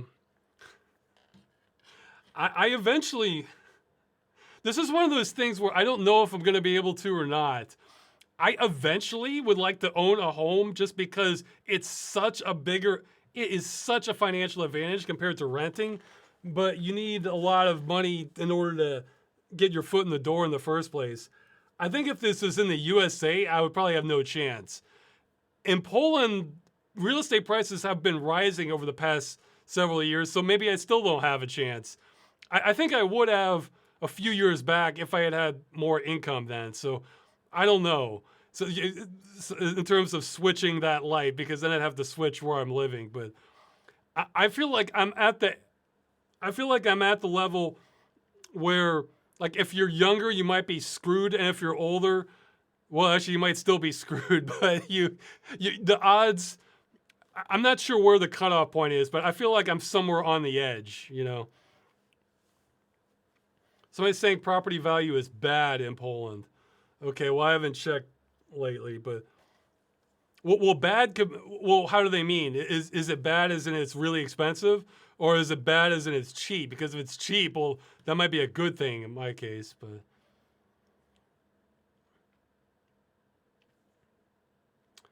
yeah, that's what it. Yeah, so anybody watching this, feel free to contact me about this also, russwscott@gmail.com. What do you think? Are housing prices just going to go up forever and we're just kind of transitioning into sort of neo-feudalism? Or is there just going to be a major crash at some point and then people can buy homes again? I have no idea. But yeah, I would like to, since if I had a home, I'd want to have one room be kind of like a VR gym room where I would get one of those 360 treadmills, and maybe it's just some regular gym equipment too. And I would just go on like virtual walks across environments. Yeah, I like the comments. I pray for the crash every single day. So yeah, I don't know enough to know which is more likely, but it feels like it's going to be one of those two. Like I don't feel like houses will come down a little bit and get reasonable again. No, it's either just gonna keep going up forever or it's gonna crash. I feel like it's gonna be one of those two. So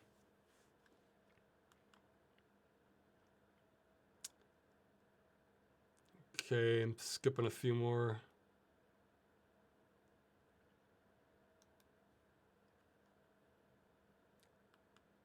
Okay, well, somebody's asking for. I missed this question. Somebody's asking for steampunk game recommendations. And they were saying that are like Arcanum of Steamworks and Magic. I only played just a little bit of that one. The chat. Well, you can check the chat, see if they have recommendations on that. What is your favorite AI chatbot of choice? Well, I don't really use them for the most part. I did do. Look, you can call it cringe, and you would be right, but I did do a little bit of vibe coding, technically, because I was trying to basically create a script that would just manipulate images in the way I wanted for processing lots of wallpapers. And I didn't know how to do that. I didn't have anybody to contact about it at the time. So I tried screwing around with it, and I was able to get a script out of it. And I tried Chat GPT and Claude, and I had better luck with Claude. So that's about the extent of me using chatbots for things. For the vast majority of what I do, it just doesn't have, it doesn't really have any use for what I want it to use it for. Because the problem is, chatbots aren't. You don't know if it's telling the truth. Is the problem. So that means, and now some people use them for ideas, but I'm not someone who needs lots of ideas on things. If I just need to put time into it. So AI chatbots they don't much appeal to me. And I guess if I needed a very simple program coded, actually that is something I want to, actually this is a script I want to make. Somebody might have suggestions on this. I noticed in the last, I'm probably not going to bother for this video because it's so long, and this is kind of throwaway content anyway. But the one thing I did in the past few videos was I found a better program for filtering out camera noise. It just simply has better results than what I used in the past. It uses AI to do so. The problem is, I noticed in 2 of the videos I processed like that, for 1 frame, there was some noise in there that was absolutely introduced. There was like these green lines kind of flashed across there. I was like, whoa, what the hell happened? So that made me think like, okay, so the AI screwed up. The AI works 99.9% of the time, but then it screws up sometimes on like 1 frame or so. So I'm thinking what I need is a program that could analyze that and report to me when it thinks there's a bad frame at the end of that footage. And if there is one, then I could kind of reprocess that. And I think FFmpeg has stuff that kind of compares it. But then that makes me think I might need a more clever script for that to, to compare that. Like maybe it sees the denoise version as too different from the original with noise. So I need to get it to look at like a bigger change and see what it detects for the visual artifacts. So can you describe how to recognize the bad frame? Well, it would be like, okay, it would be like, okay, you see my mouse here? Like, let's say you just saw like 5 horizontal lines taking up like a blob in the screen, like, yeah, like right next here, that it just flashed for like 1 second. I mean, or 1 frame, literally. Thankfully, I still have the footage that happened to, so I'm going to hold on to that as a comparison and then just test that to see if it detects it or not. So, but yeah, it has many it looks, I can send a screenshot of it later. I still have it set up, but yeah, it just looks like, it just looks like there was like there was like visual noise that was kind of like thrown in and kind of blurred for like just 1 frame, you know. I'm trying to think of how to describe it. Like, you know how it looks like when a video card's failing? It's like a little bit like that, but then imagine that blurred and just like kind of in 1 spot. So, okay. Okay, one of these I answered.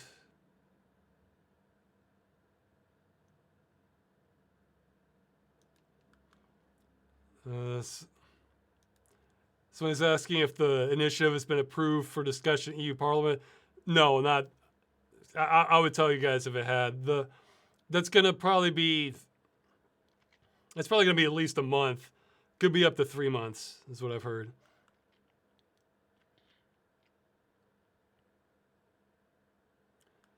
Okay, someone's saying lawmakers are really reluctant to give a proper legal definition of gambling, which has allowed bad actors to legally turn unsuspecting gamers into addicts with gotcha games and ticket arcade games and loot boxes. Yeah, well, I guess you'd have to think about.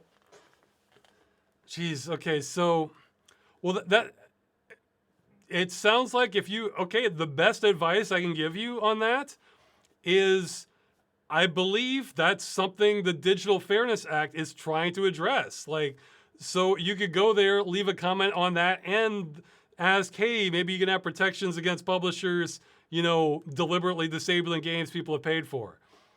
So yeah, that's probably your best shot. If you feel like the current law as it stands now is not doing enough to protect against gambling, that sounds like it's in the purview of the Digital Fairness Act.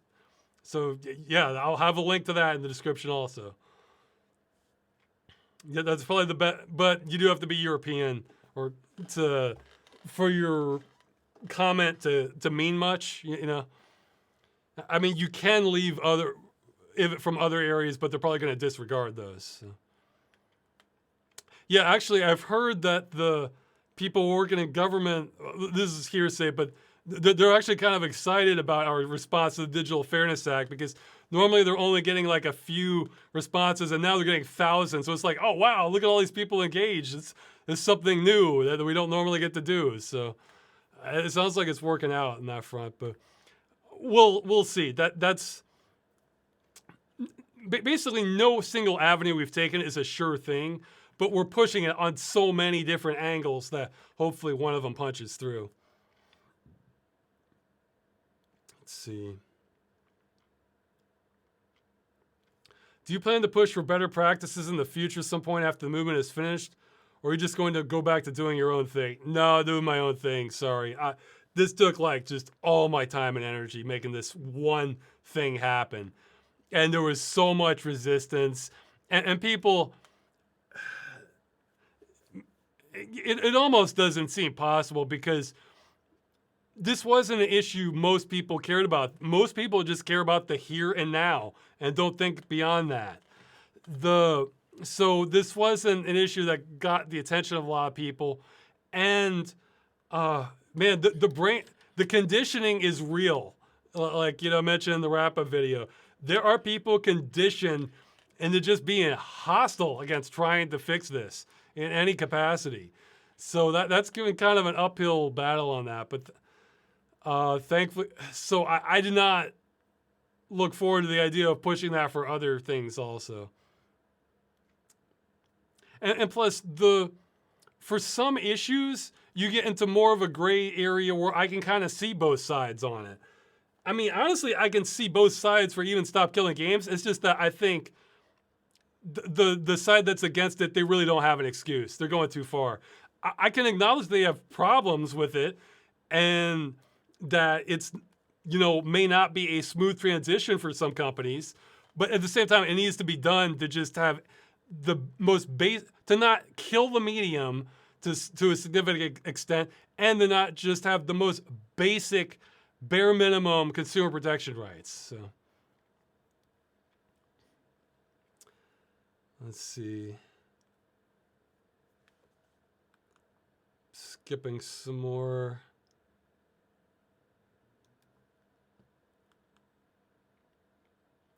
What are the chances that we can catch games that are currently being developed under the legislature?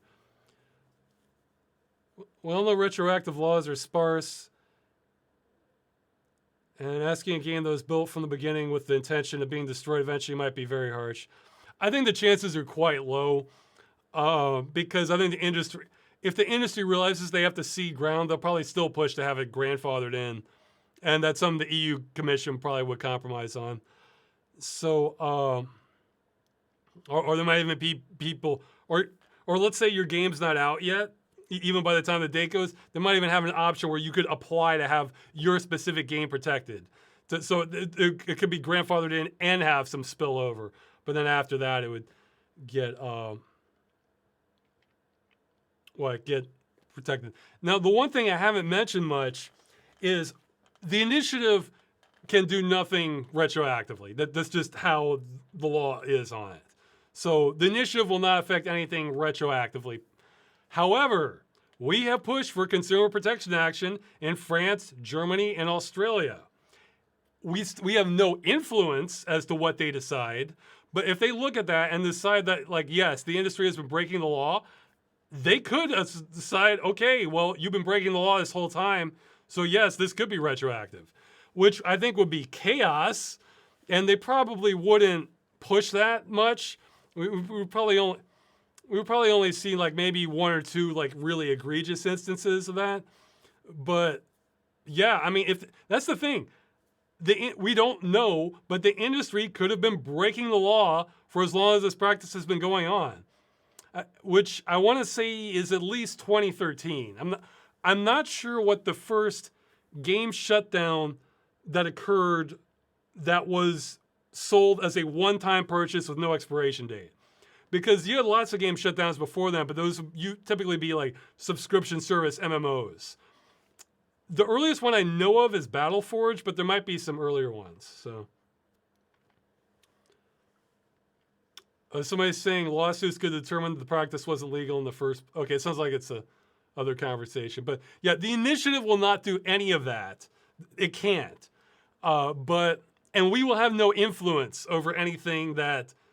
If they're in the event that there is something retroactive. So at no point were we pushing to say like, oh, this should be applied retroactively to all games. Because again, that's another thing I can kind of see both sides on, that this would just be complete chaos because the industry it's been crapping on consumers wholesale on this issue for over a decade now.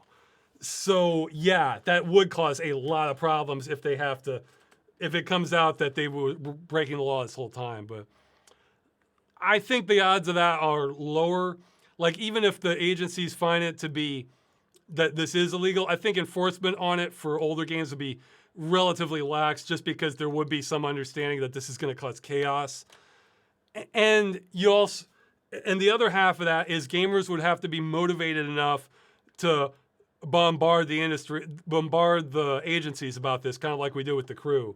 And I sure as hell don't feel like spearheading that. Though, who knows? Maybe some of the emerging Stop Killing Games community would want to act as a sort of a watchdog on that. But I guess my advice to them would be to do it. Try to only target companies that can handle the hits. Like, I'm pretty sure Blizzard Activision could take some hits, or EA. Let's see. Oh yeah, this is a good one. They're saying, following up on the latest discussion of Dream Software, do you find this promising? They gave a link, and here I'll put it in the chat. This isn't the Gemini stuff. This is Hunyuan releases an open source models, the world's first 3D world model generation model. Okay, just from I only saw this like today. Just glancing at this looks like it could be. It's still not quite what I'm looking for, but this could be a hell of a good step in the right direction. Because what it looks like it's doing is it's taking like a 2D image, or maybe it's generating the 3D based on a prompt. I would think if it can generate it off of text, it can generate it from a 2D image also. And it's turning that into a 3D model where it seems like it's a pretty limited 3D model though, where it's kind of like, yeah, you can kind of go forward and backward and move around a little bit, but like the farther you go, the more it's probably going to turn into soup because it's just generating what's in front of you. So what I want, assuming this can work on existing images, I want something that does this, but then can also stitch together that from another scene. So like, let's say we take video footage of something like Destiny 2, or Anthem. Okay, so we go through the video, okay, we go 1 point, maybe it samples every few frames, and it it's operating under the assumption that this is all one world. So it generates the first model and with the texture, but then the stuff it can't see turns to soup. But then it does the next model, which overlaps with some of the stuff it couldn't see, and then it knows to prioritize whatever it has direct data for, and it doesn't have to kind of guess on. So we would need smart. So this combined with smart stitching software, I think would get me like the first level of the Dream software. But we would need both of those components if that's what I think it is. So, yeah, that's encouraging. Yeah, that's what I'm saying. I feel like the technology is there right now, but it's not all there together. It's like it exists in silos, and we need them to kind of like cross communicate in order for this to happen. So that's why it's like kind of frustrating in a way, but it's like, oh man, we're so close, I think, but not quite there. So yeah, but it's promising for sure. Oh yeah, I've gotten several emails on this. Okay, somebody's mentioning like the Nintendo seal of quality, but they're asking for like the equivalent of, what if we had like stop killing games, like branding of games, to let people know that, if you buy this game, then it's safe and you get to keep it, or it'll have an end of life plan. I'm of course not against this. Like if people want to do that, that's fine. I just don't think it's going to do much, because I think the people who are open to that idea are generally not the people causing the problem in the first place. So it would just be kind of, I think it wouldn't change the trajectory. It would be kind of like with GOG, where, any game you get on GOG, it's DRM free, so you're going to get to keep that game for life pretty much. But, as GOG progresses by, game deaths keep increasing. The number of games that get destroyed or at risk. So it's kind of in a separate lane, I think. But, I mean, I'd love to be proven wrong. I just don't think it's going to work. So, or be very minimal. But yeah, I'm not trying to discourage people if they really want to coordinate something like that.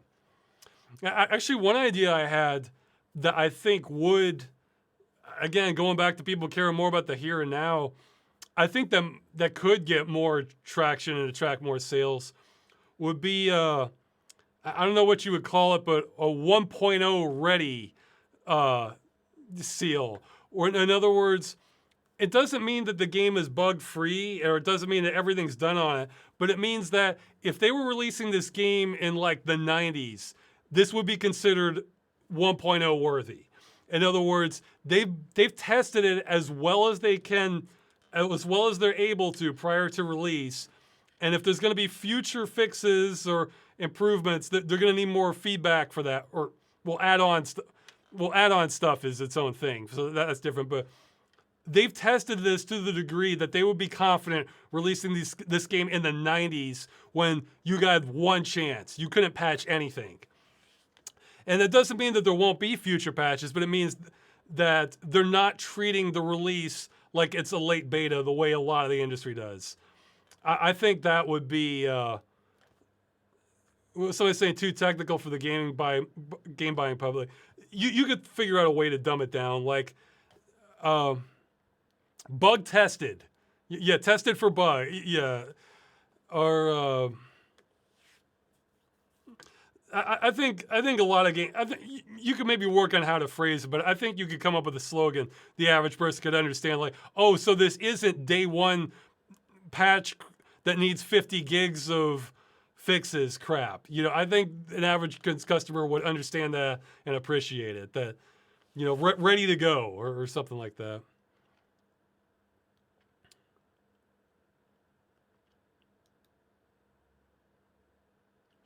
If you had to pick a hobby, I didn't see this one.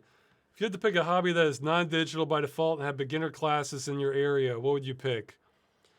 Oh, well, I guess at this point I have to learning more Polish. But I guess for fun, I mean, I don't know. I kind of like the idea of like building sort of like an exotic mini golf course. So it's kind of like art, sculpture art combined with uh, you know, the game form of it. One thing I wouldn't mind spending time on is well, I probably would be using it digitally, but it wouldn't have to be. Learning more on music keyboard, learn how to play some more tunes I like. I'd like to learn how to play Bloody Tears from Castlevania. But there's plenty of other tracks too. Like I can play a little bit, but that's something I could definitely develop more of. Let's see. Do you feel any schadenfreude about Stop Killing Games being the major reason behind everyone turning against pirate software? Not even the WoW drama was half as damaging. Well, not really. It's more like my whole goal with that is I wanted his narrative off of our backs for the campaign. And I felt like I had to go through him in order to do that. And judging from the response, that looks like that was completely accurate. That like there was no way we were gonna get the threshold without getting that narrative dispelled. I mean, as for turning against them, I'm honestly kind of indifferent on that. But the part that I do like is that now if somebody repeats those same old talking points, then there's, you know, especially the ones that are disproven. You know, hey, to be fair, there are a few talking points that are valid. However, I still obviously feel like they're necessary to get over one way or another in order, because it's hurting the medium and it's awful for customer rights. But there are but there are points that are legitimate concerns. Like the one I think is maybe most legitimate is if, like, okay, if the developer decides to release the server software, this is going to be a vulnerability or an exploit to the future games that are also sharing that same code base. There can be some truth to that. I think there are ways around that, but that is a valid concern, you know. But when we're talking about points where like, no, it's trying to convert multiplayer games to single player, or what was the other? Or no, this is really about labeling things more clearly. It's like, no, it's not. So I am happy there's a lot more pushback against that about things that it's not. And I'm also happy for the pushback that, I mean, from my perspective, it just feels crazy that people argue against this so hard. Thankfully, it's a minority of people. But you know, some of them come real strong that say like, no, we should be destroying, well, they don't say we should be destroying games. They say, like, basically the freedom of the developer to do whatever they want despite having taken your money trumps anything related to, you know, ensuring the games can survive. I'm thinking, no, we just have we just have conflicting priorities on this and value differences. So I am glad to see a lot more pushback on that.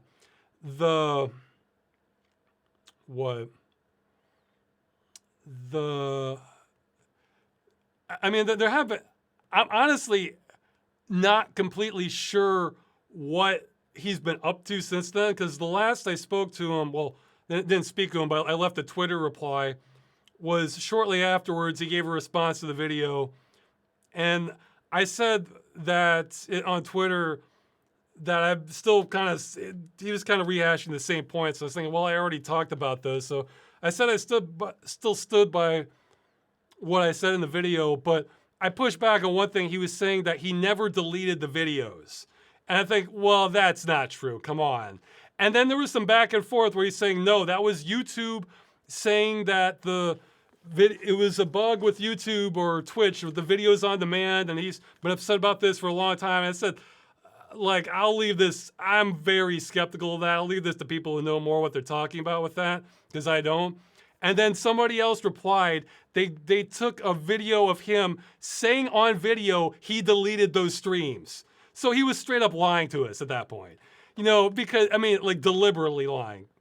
Because I was thinking, even if you wanted to be generous, and because I can forget what I've said in the past and maybe remember things wrong. However, if something bugged me so much, I were to delete one of my own streams on it, I would remember that.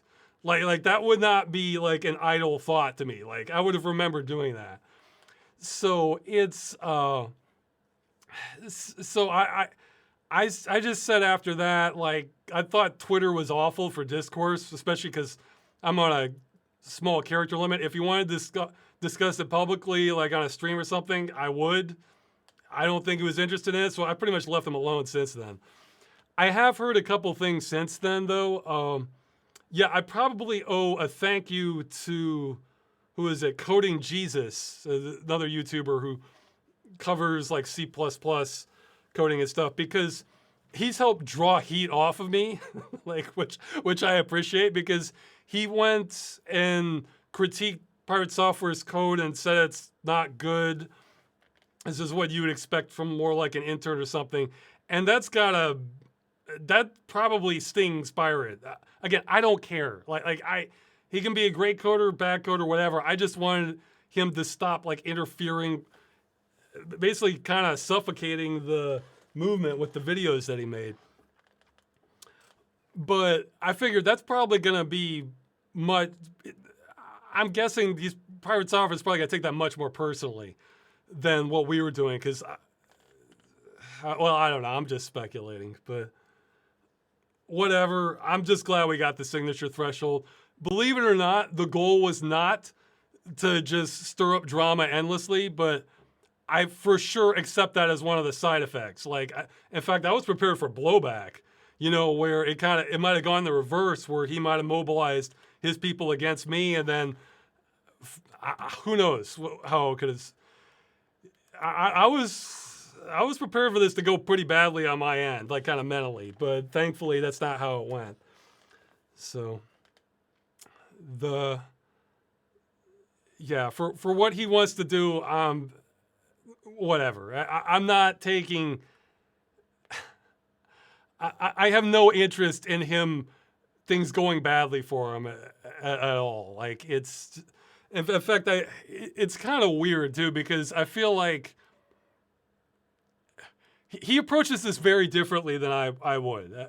Like if the roles were reversed, and let's say I was getting let's say I talked a lot of trash about somebody, and then it came back at me, and I misunderstood it, and I still believe that was right. Let's say I still believe I'm right about what I said, but then people are dogpiling on me. I would recognize that and say something like, well, I still do think I'm right on this, but I didn't mean to cause so many problems. Yeah, I shouldn't, like, the day I said all that stuff, like my dog died or something, like, I would, basically I would try to like kind of neutralize it and maybe back off from the internet for a while, but that's not, from what I can tell, he seems to want to argue with a lot of people, and that's just going to keep reigniting it. So I don't know. And we have numbers being posted, like are they either? My first two thoughts are these are either lotto numbers, or maybe those are the numbers from the show Lost. So, but yeah, so no, I'm not. I am totally fine with Pirate Software and I going our separate ways, and that's pretty much what I've been. Okay, well, I will say that. Yeah, that's the other thing I heard about that somebody sent me the clip on, where he said some more about Stop Killing Games, and he had this quote where he said, actually, I talked about this I was on the Ackman stream, where he said, yeah, I hope you get everything you're asking for and nothing that you want.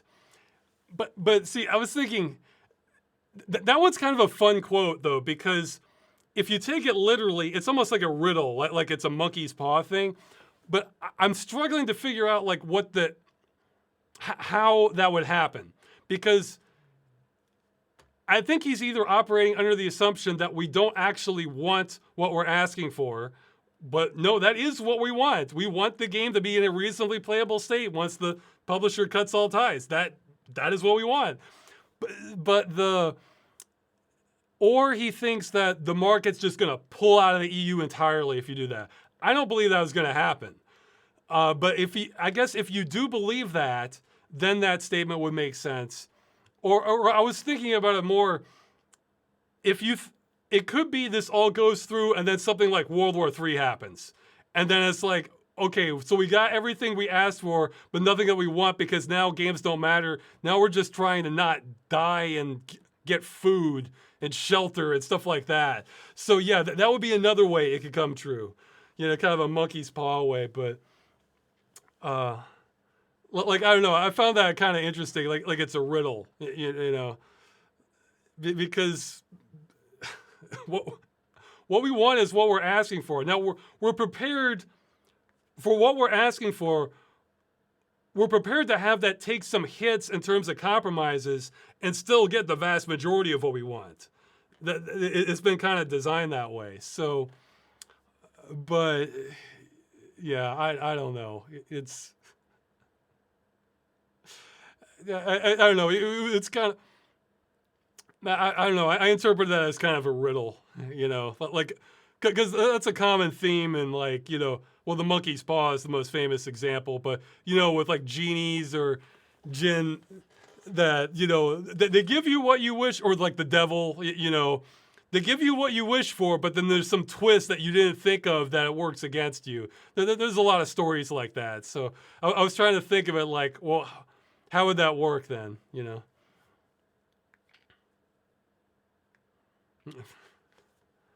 Okay, I should move on. Let's see. Okay, I don't know what this question, this might be a good question, but I don't know what it is. What do you think about Unity 360 as a whole? I don't know what that is. I looked up Unity 360, and the closest I found was like a VR video player and using Unity, but I don't think that one was as developed. So I don't know.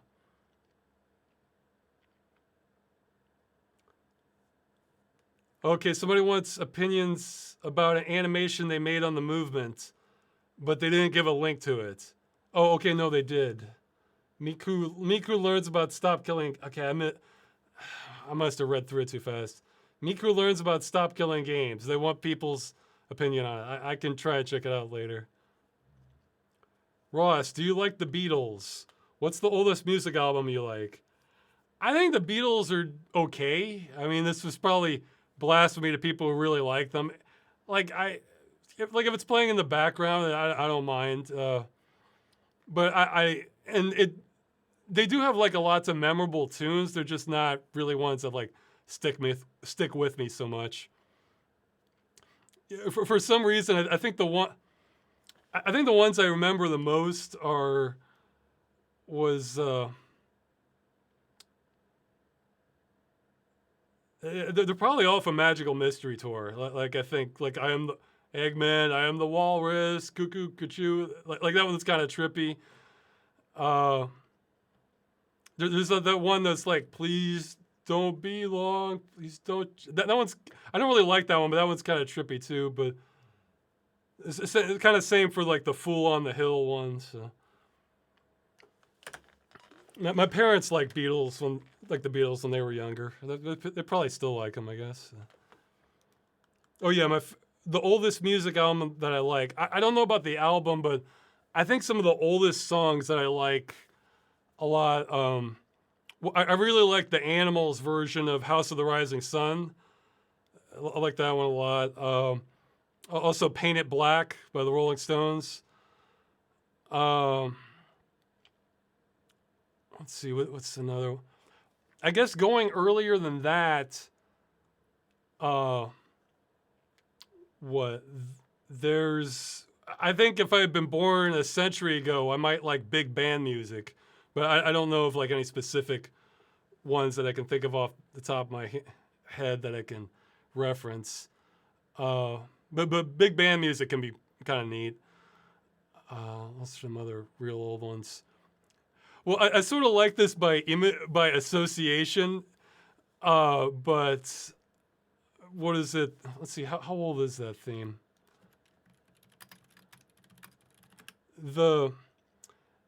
the Zorba the Greek theme. I like that because in the movie Lock, Stock, and Two Smoking Barrels, they use it to great effect.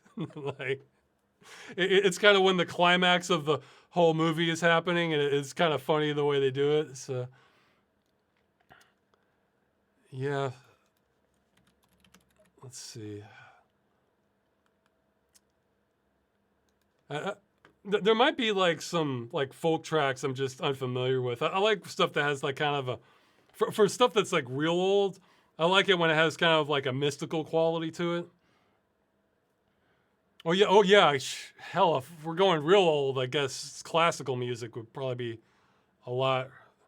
Okay, so one of my favorite classical pieces. Jeez, I'm trying to think of like classic. Oh man, what's the? Well, actually, one I forget the title of it, but one classical piece I like, and I might actually have half of it be the original, and maybe if we can get a composer to change it into something else, and I might use that in the movie. So maybe I shouldn't give that one away.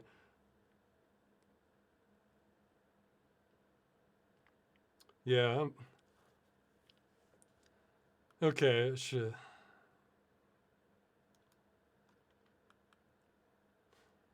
I didn't see this one. What is your favorite and least favorite version of Windows? I don't know. They all have problems. Like aesthetically, maybe 2000. You know, but if we're just talking like the look of it.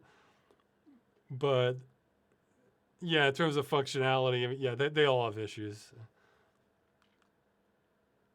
And even then, I don't think that like 2000 is like great. It's just that. But believe it or not, I think Windows 11 aesthetically is a small improvement on 10, in my opinion. Not a functionality, not trying to claim that, but like they do like shading and things like some of the icons like a little bit better, like a little bit. So, like I didn't really like the look of 7 that much. Same for XP. For Vista, or well, let's see. Maybe Vista is better than I remembered. And eight was weird. I felt like 8 had. Okay, maybe Vista had the glass thing. I don't like the. I guess if you disable the glass, maybe Vista's not so bad aesthetically. And 8 felt like it needed.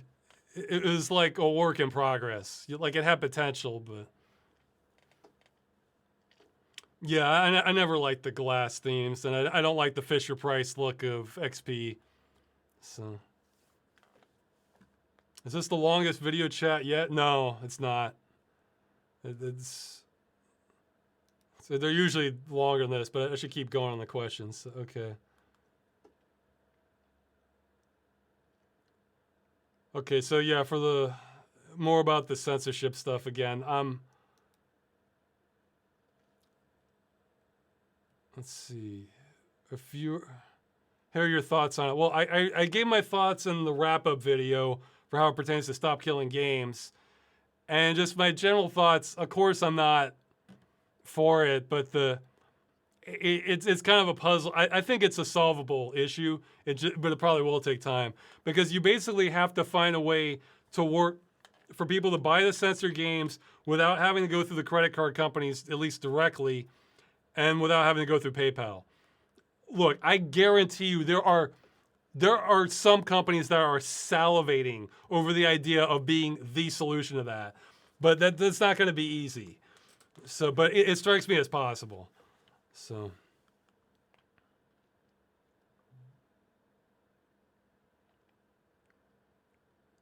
So I was asking how I'm feeling now that the petition is over. I'm still stressed, though not as much, because being able to just relax at the end of the day before going to bed, that helps a lot, but I still want more. I want a break.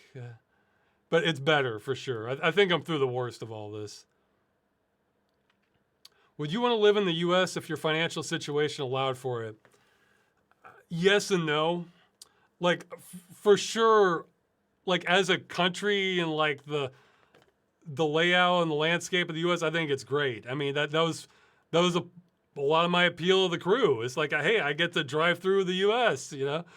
Um, and of course, I could probably meet up with a lot more people there since most of my audience is American. So that'd be another bonus and have more people to talk to, like a person. I think the biggest thing that would keep me away from it, though, would be like, I think there was a study showing recently that like life expectancy has gone down for average Americans, even wealthy Americans, compared to like other countries. I think they were comparing to Europe.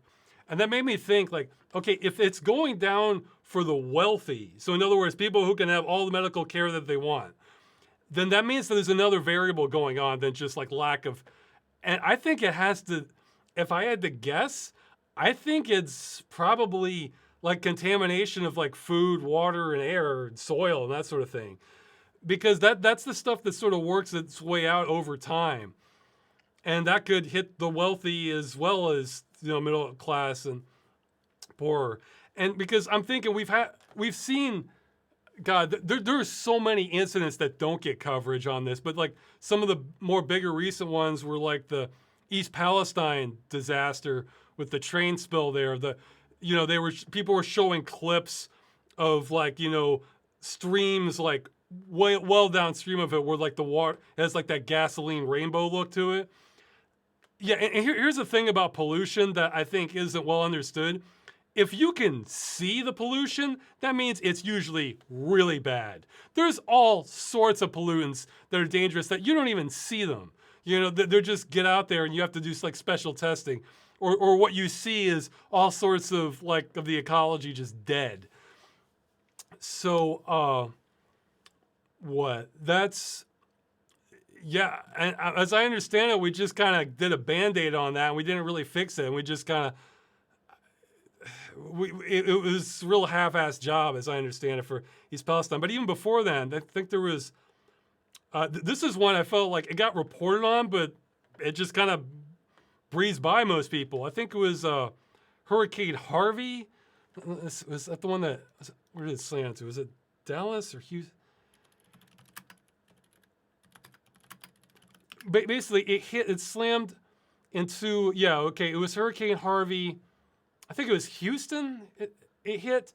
Anyway, there was a bunch of chemical plants that it just kind of devastated it, and all that stuff went into the soil and the groundwater, and it sounds like they just kind of swept it under the rug and just kind of out of sight, out of mind. Well, that stuff catches up to you over time, and my theory is that's what's going on in the U.S. Like, so I mean, I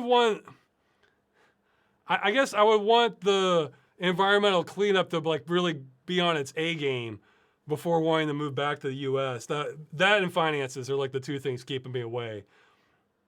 So, but yeah, beyond that, I think I'd be interested in it. It is a perk in Europe not having to have a car. I mean, I guess you don't technically need to in USA, but you really are kind of like a second-class citizen if you don't. So yeah, ironically, even though I play lots of driving games, I don't really miss having to drive at all. In reality, it's not as fun driving in real life for most circumstances. I mean, I guess if you're going to like a track, then yeah, it becomes a lot more fun. Or you know, doing country roads at higher speeds when nobody's on them, that sort of thing. But yeah, so well, that's my theory as to why there might be a decline in life expectancy, even among the wealthy. You know, because you know it can be there can be all kinds of factors for like middle class and lower, but for if it's affecting the wealthy too, then something else is going on. So, okay. Somebody's asking for my thoughts on the game M.U.L.E. I've definitely heard of that game. I forget which one it is, though. Let's see. Let me, if I see a screenshot, I'll probably recognize it. Oh, yeah. Yeah, that was a weird looking one. No, turn-based strategy, though. I don't know. That might keep me away. Yeah, the cover to that is awesome, though. Here, maybe I can find. Let's see if I can find a higher resolution. Game cover. I'll post it in the chat. I'll try and put it in the description if I. Yeah, it kind of reminds me of that. Well, it's not that high res quality, but. Okay, is this one higher? It kind of reminds me of that sort of contraption they put together in. Well, this one's kind of not so high resolution, but you get the idea. In Return to Oz, that the furniture flying creature thing that they animate, it kind of looks like that. So yeah, that stuff. Well, I don't really like turn-based games, but I can maybe take another pass at it. Commodore 60. I do want to have more Commodore 64 game. Oh wow, is that on GOG? Wow, that's on GOG. Okay, man. Yeah, here I'll post the GOG link, and they have the art there. But yeah, you can see from the screenshots, it's not exactly. You have to be. You have to be in the right state of mind for a game like this. Wow. Okay, wonder what platform it was for originally. I'd say the price is a bit high considering its age, but you know. I guess wait for a sale if you want to try it. Man, I'm surprised. They sometimes get those, but man, usually, yeah, it was released in '83. That's kind of most games at GOG are a little more recent than that, but I guess they're not all of them. Okay, let's see.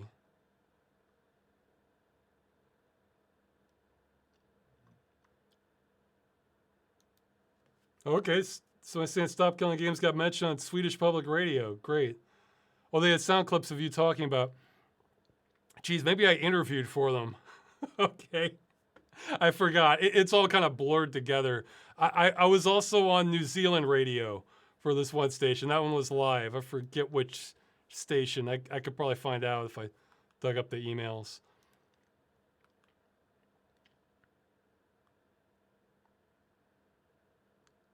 Okay, let's see.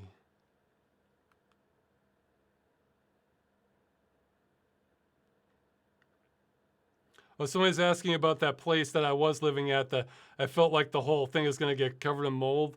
I have no idea. I haven't been back there in a long time. So, I mean, maybe that ceiling, it was in rough shape, and I'm not sure the landlord ever got back. I mean, put it like this. I still have the key to that apartment because the landlord never got back on us about the deposit. So I guess, yeah, I guess I got kind of suckered on that. But I think he actually would have paid back the deposit. It's just that he just wasn't really on top of things. Yeah, that was the sad Sean Bean landlord. So.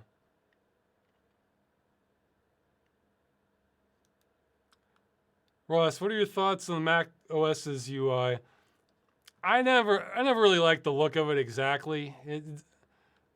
In some ways, I kind of like the aesthetics of the pre-OS 10 Mac Mac OS look a little more. There actually is a Windows blind skin for that, but I feel like that one needs a little more contrast. But I like the direction of that one a little bit better.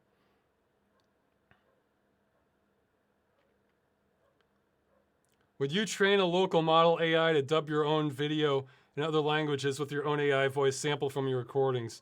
I would not bother with that, but I wouldn't have a problem if somebody else wanted to.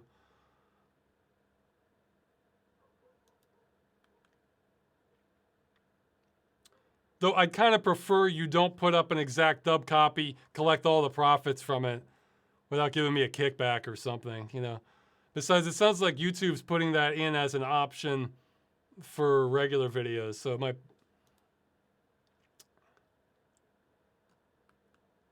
But yeah, no, I'm afraid that's not one of my priorities. Hey, speaking of AI though, I still want an AI that can remove laugh tracks from audio.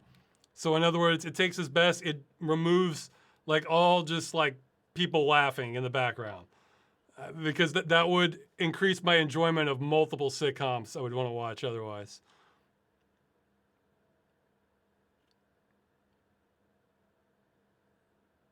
Vampires or werewolves? Also, which is your favorite movie featuring them? Well, yeah, I think vampires are more interesting. Favorite movie for vampires? Ooh. Well, yeah, the Francis Ford Coppola, Bram Stoker's Dracula. That's like, I mean, you can have there are other good vampire movies, but man, that's like number one for me easily. And favorite, okay, for werewolves, favorite movie.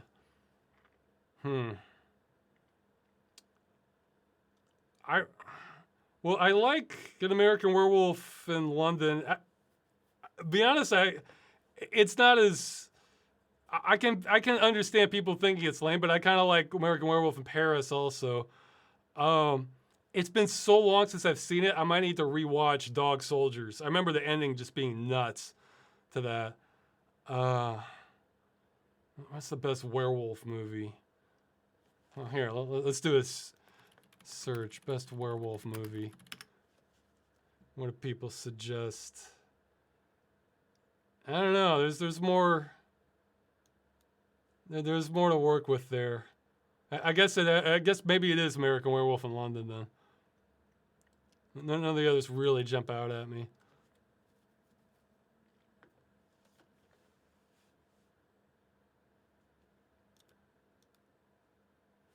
Okay, let's see.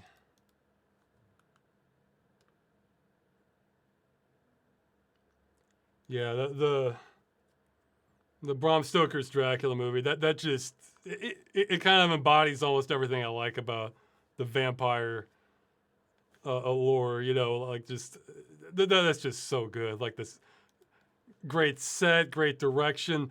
One of the more accurate adaptations of Dracula. One of the most accurate. Just amazing soundtrack to it. Yeah, actually that's a good video. I can maybe link to James Rolfe, you know, Angry Video Game Nerd. He did a video one year where he compared all the movie adaptations of Dracula to find out which one was the most accurate, and just went like by scene and characters.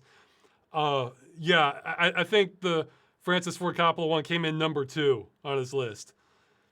So it's damned accurate, and there were some things it did that like none of the others did. Like, yeah, it was the only one out of all the Dracula movies that showed according to the book, the accurate death of Dracula. All the others are incorrect. His was the only one that did it right.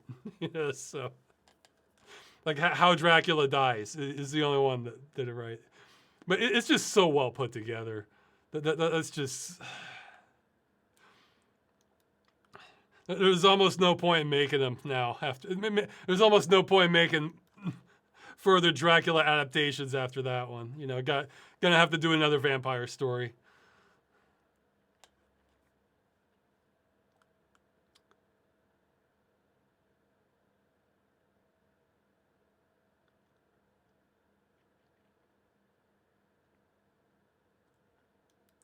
Okay, I think I've answered this question previously about turn-based combat, like kind of pausable turn-based combat, or real-time combat with pausable things.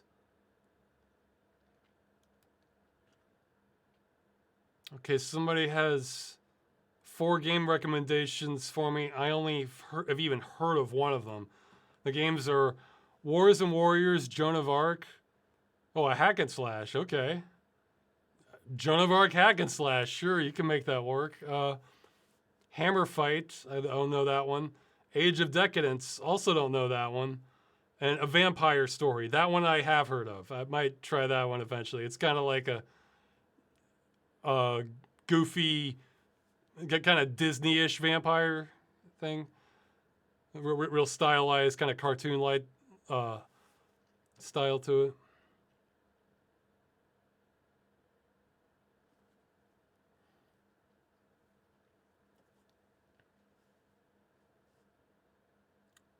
Okay. Somebody's saying they're turning 30 next month. They're finding themselves happier than they've ever been. Were your 30s better than your 20s? How about your 40s? You know, it's all kind of a blur to me now, and I feel like I'm just working like all the friggin' time. And I feel like I worked through all my 30s. So I'm just going a little crazy. And they ask, do you end up getting a digital attached storage? Are you happy with it? Yeah, it's been pretty good. I had to replace the fans on it. They were loud as hell by default. I got some Noctua ones, and now it's pretty quiet. Do you have an idea of when you'll be able to go back to making your usual content? I'm going crazy, guys, but as soon as I feel like I've kind of can handle it again, I don't know how many days that's going to take. Like right now, I'm more like, you know, that Onion article I showed in the wrap-up episode about the, you know, you can just keep playing games till you run out of money and get evicted. Man, my mind is kind of there. It's kind of there.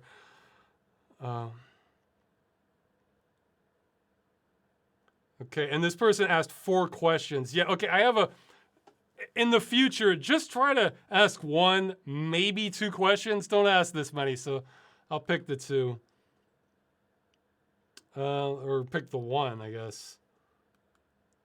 Okay, I'm almost at the end. So if you have live questions, do @Ross Broadcast, and I'll try to answer those. And while I'm looking through here. Yeah, actually, I'm going to skip the guy who did 4 questions. He overreached, and now he lost all of them because none of them are really jumping out at me that much. But below that, he has, have you ever meditated, or would you be interested in trying it? I think I tried when I was way younger.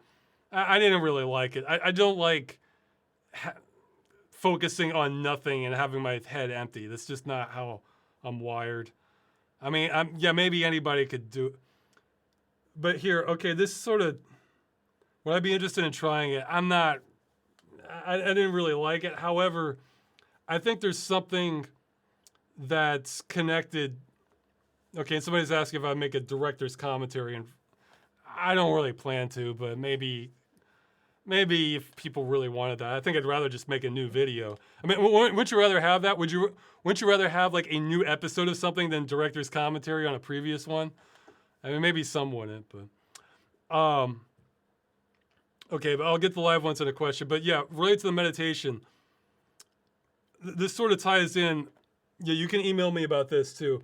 One thing, it's sort of like another sort of quest of one of my personal goals, is they found before that like some Buddhist monks, they've done brain scans on them, and they found that they're some of the happiest people on earth because they're like their pleasure centers of their brain is just like glowing almost.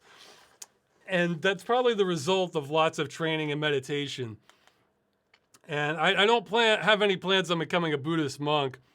However, I feel like one of the, for me personally, maybe it varies from person to person, but I think one of the secrets to happiness would be kind of just appreciating what you have at any given moment. See, the problem is our brains normally tend to adapt to whatever's around us. I mean, yeah, we can still enjoy things and highlights, but it's like we become acclimated to it. Whereas I'm thinking like, even just what you have now, like let's say you've been living out in the forest for like weeks trying to survive, and then you come back, you have like a hot shower, a meal, you can get on the internet, like that'd be like heaven, you know? Or I was thinking like, imagine somebody who escaped from prison. That first day, even if they are like in the mud running through the forest, that's probably gonna be one of the happiest days of their lives, you know, because because the contrast to that is so great that it just makes you appreciate everything that you know you didn't have. And so I'm thinking, you don't even necessarily have to know how to do that, but I'm thinking, well, the ideal method is how do you get yourself more in that state of mind? And 2, barring that, what's the terminology for this? Because there has to be a term for that. Because if you just say like gratitude or appreciation, you get, when I do searches, you just get all these links that are about something different. No, I'm talking about like just appreciating that like, hey, you know what? I take for granted I have both my arms. Like if you were a war vet or something, yeah, you probably don't take that for granted, and you probably. But if you did have both working arms, you'd probably be really happy about that. So yeah, somebody's saying mindfulness. Is that actually what it is though?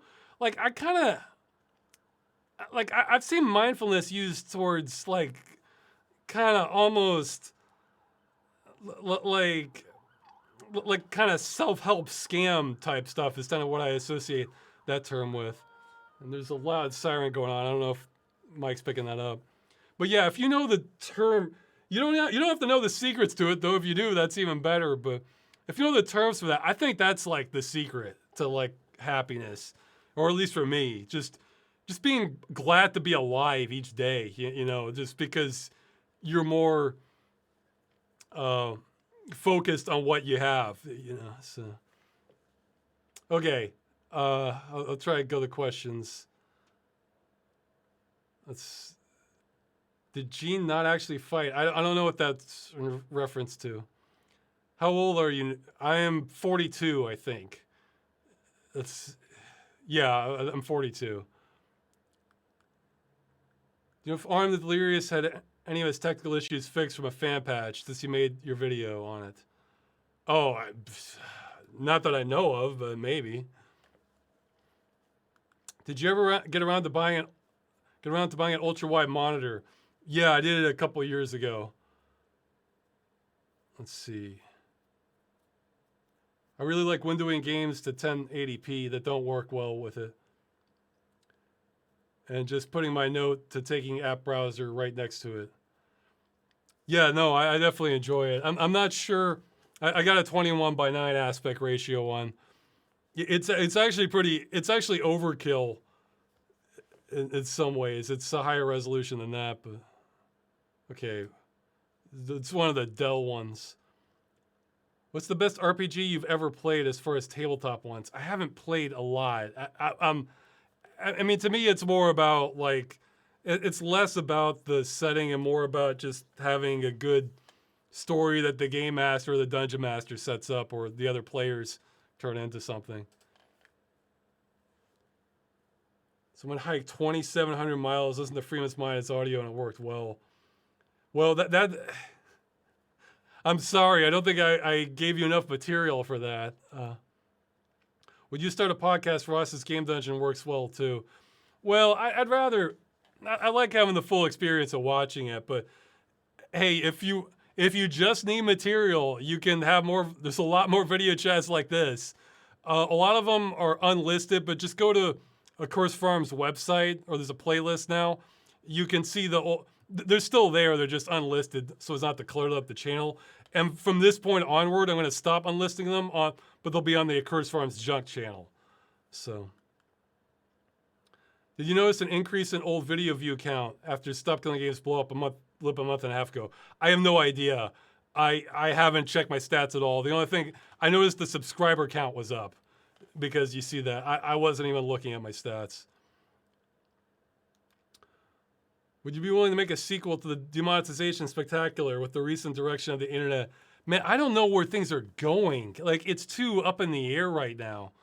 So I don't have plans for that. But again, I think if I made a video like that, I would want to have more information on like the bigger picture and have that not be common knowledge, you know, so. Oh yeah, wow. How do you feel about Roblox going after a Chris Hansen-esque child abuse hunter? Well, before that, Roblox announced they were going to have some push for dating within the game and encourage real life meetups. Like, they're just, I don't know what the hell they're doing there. Yeah, and like they're getting sued by Louisiana right now, recently, about basically endangering children on there. Like what the hell are they doing? Well, okay, I say this, but to be honest, I don't even want to know. Like, yeah, you know that expression, don't ask questions you don't want the answer to? This might be one of those questions I don't want to know the answer. So, but, like, it's just, You know what it made me? You know what it reminded me of? On South Park, there's one episode where the like their minister at the Catholic Church is asking about they're arranging a boat trip. And then what Stan's dad starts getting this image of his head of like the Catholic boat that's a spoof off the show The Love Boat, and then he just like wakes and then he just snaps out of it screaming. Like that's what this kind of reminds me of with what's going on with Roblox.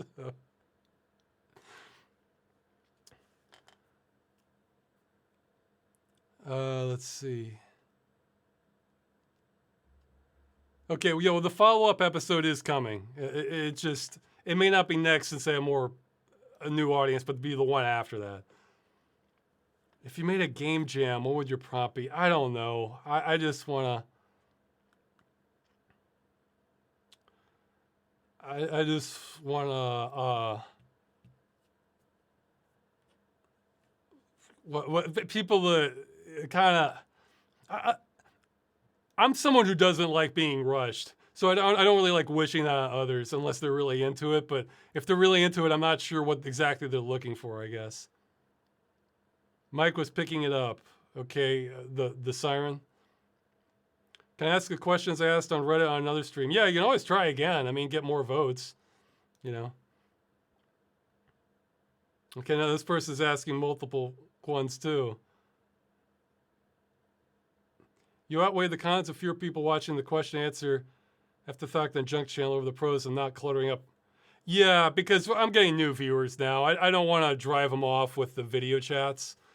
In the past, I had a lot more important announcements. Now I don't. What I might do is maybe make a video just that's like a minute long saying, hey, you can go to Curse Farb's Junk if you're new and want to watch more. So. Armed Delirious is originally from Israel. Is there a reason you did not mention this? No, I was confused on that. I mean, obviously, there's a lot of nasty politics going on with that, but I was largely ignorant of that when I made the video. I actually thought it was French for some reason.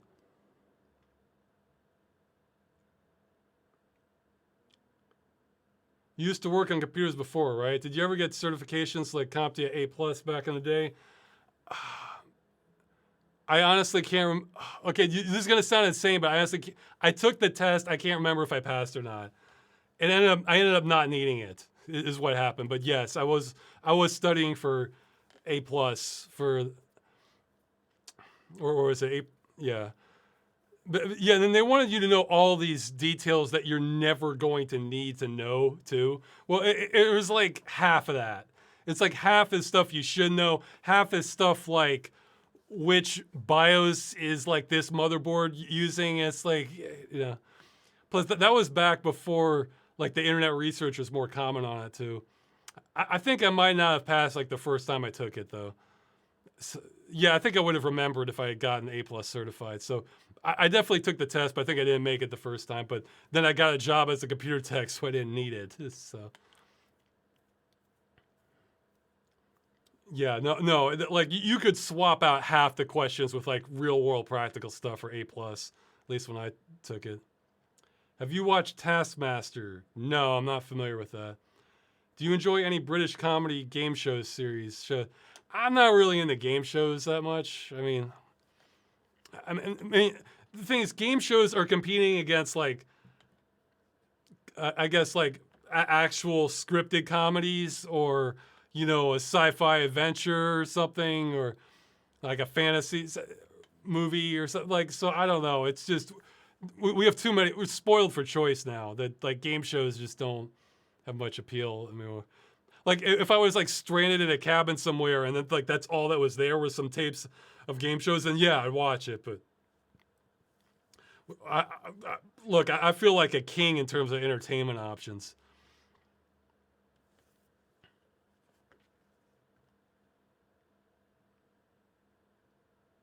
Game jams are popular because they inspire idle game devs. They're for prototyping, but the good ones turn into full games. Yeah, I mean, I guess they can work. I guess it's more like the time level to it, and then you're having. There's two aspects of it that like I'm not. Again, I'm not trying to trash on people like them, but I feel like it kind of ropes people in to feel pressured. Some people in to feel pressured on them.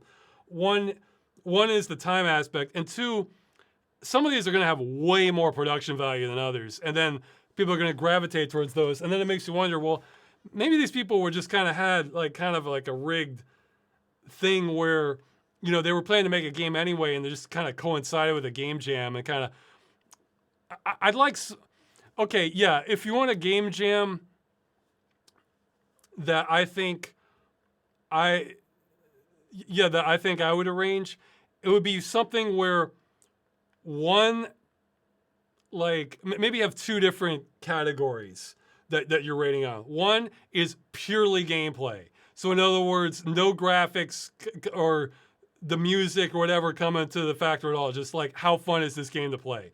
It can have crap graphics, have ASCII characters, doesn't matter.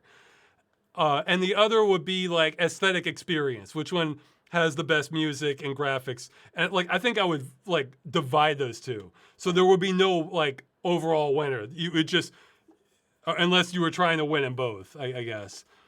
So because I think that would kind of split like how you're judging these along lines that would be more meaningful, I guess. So okay, let's see. Okay, I'll answer these couple more and then I'm gonna end here. The sound of your voice helps me go to sleep. Can you narrate the Silmarillion? I actually haven't even read it. Silmarillion. I've heard that one's a lot drier than The Hobbit or Lord of the Rings. But I think there was some quote by like Vin Diesel saying that like this changed his outlook on life though. So I guess I'm a little curious, but I don't know. I might be too lowbrow for wanting like the past history of the land, and I'm there for the adventure, you know. What's your opinion on the current state of society, especially in how people treat each other generally? I think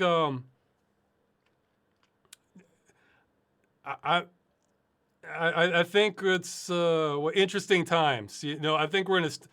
I'm not sure where we're going exactly, other than we're in a state of transition for sure. And there was a quote, and also I would remember that what you see online isn't necessarily how real people act, or most real people. You know, this could be the people who just spend lots of time online, and then it can kind of warp their view on things too. So I wouldn't necessarily use that as a metric for how average people are. You know, so yeah, we're in interesting times though. Okay, I think I'll end it on that. Thanks for watching. Thanks for putting up with me taking a break, because I'm damn sure we're going to. And the thing is, even once I resume, it's not like I'm going to have the video out the next 3 days later, because then I have to start a new game dungeon. That's a time process. So there's unfortunately going to be some lag time. I don't know how much time I'll need. Maybe I just need 3 days and I'll be fine. Or maybe I need a month. I don't know. I burn myself up past the point of caring on Stop Killing Games. So, you know, I regret it and don't regret it. So it's a mix. Okay, I'll keep doing the video chats though, because that's. Oh yeah, and I guess next week I'm on the hook for going over that the game jam stuff. Though, if something comes up and I need to push it back, I will. And on top of that, I have four interviews next week. Though interviews usually aren't the hardest part of this, so it's okay. I should stop here. See ya.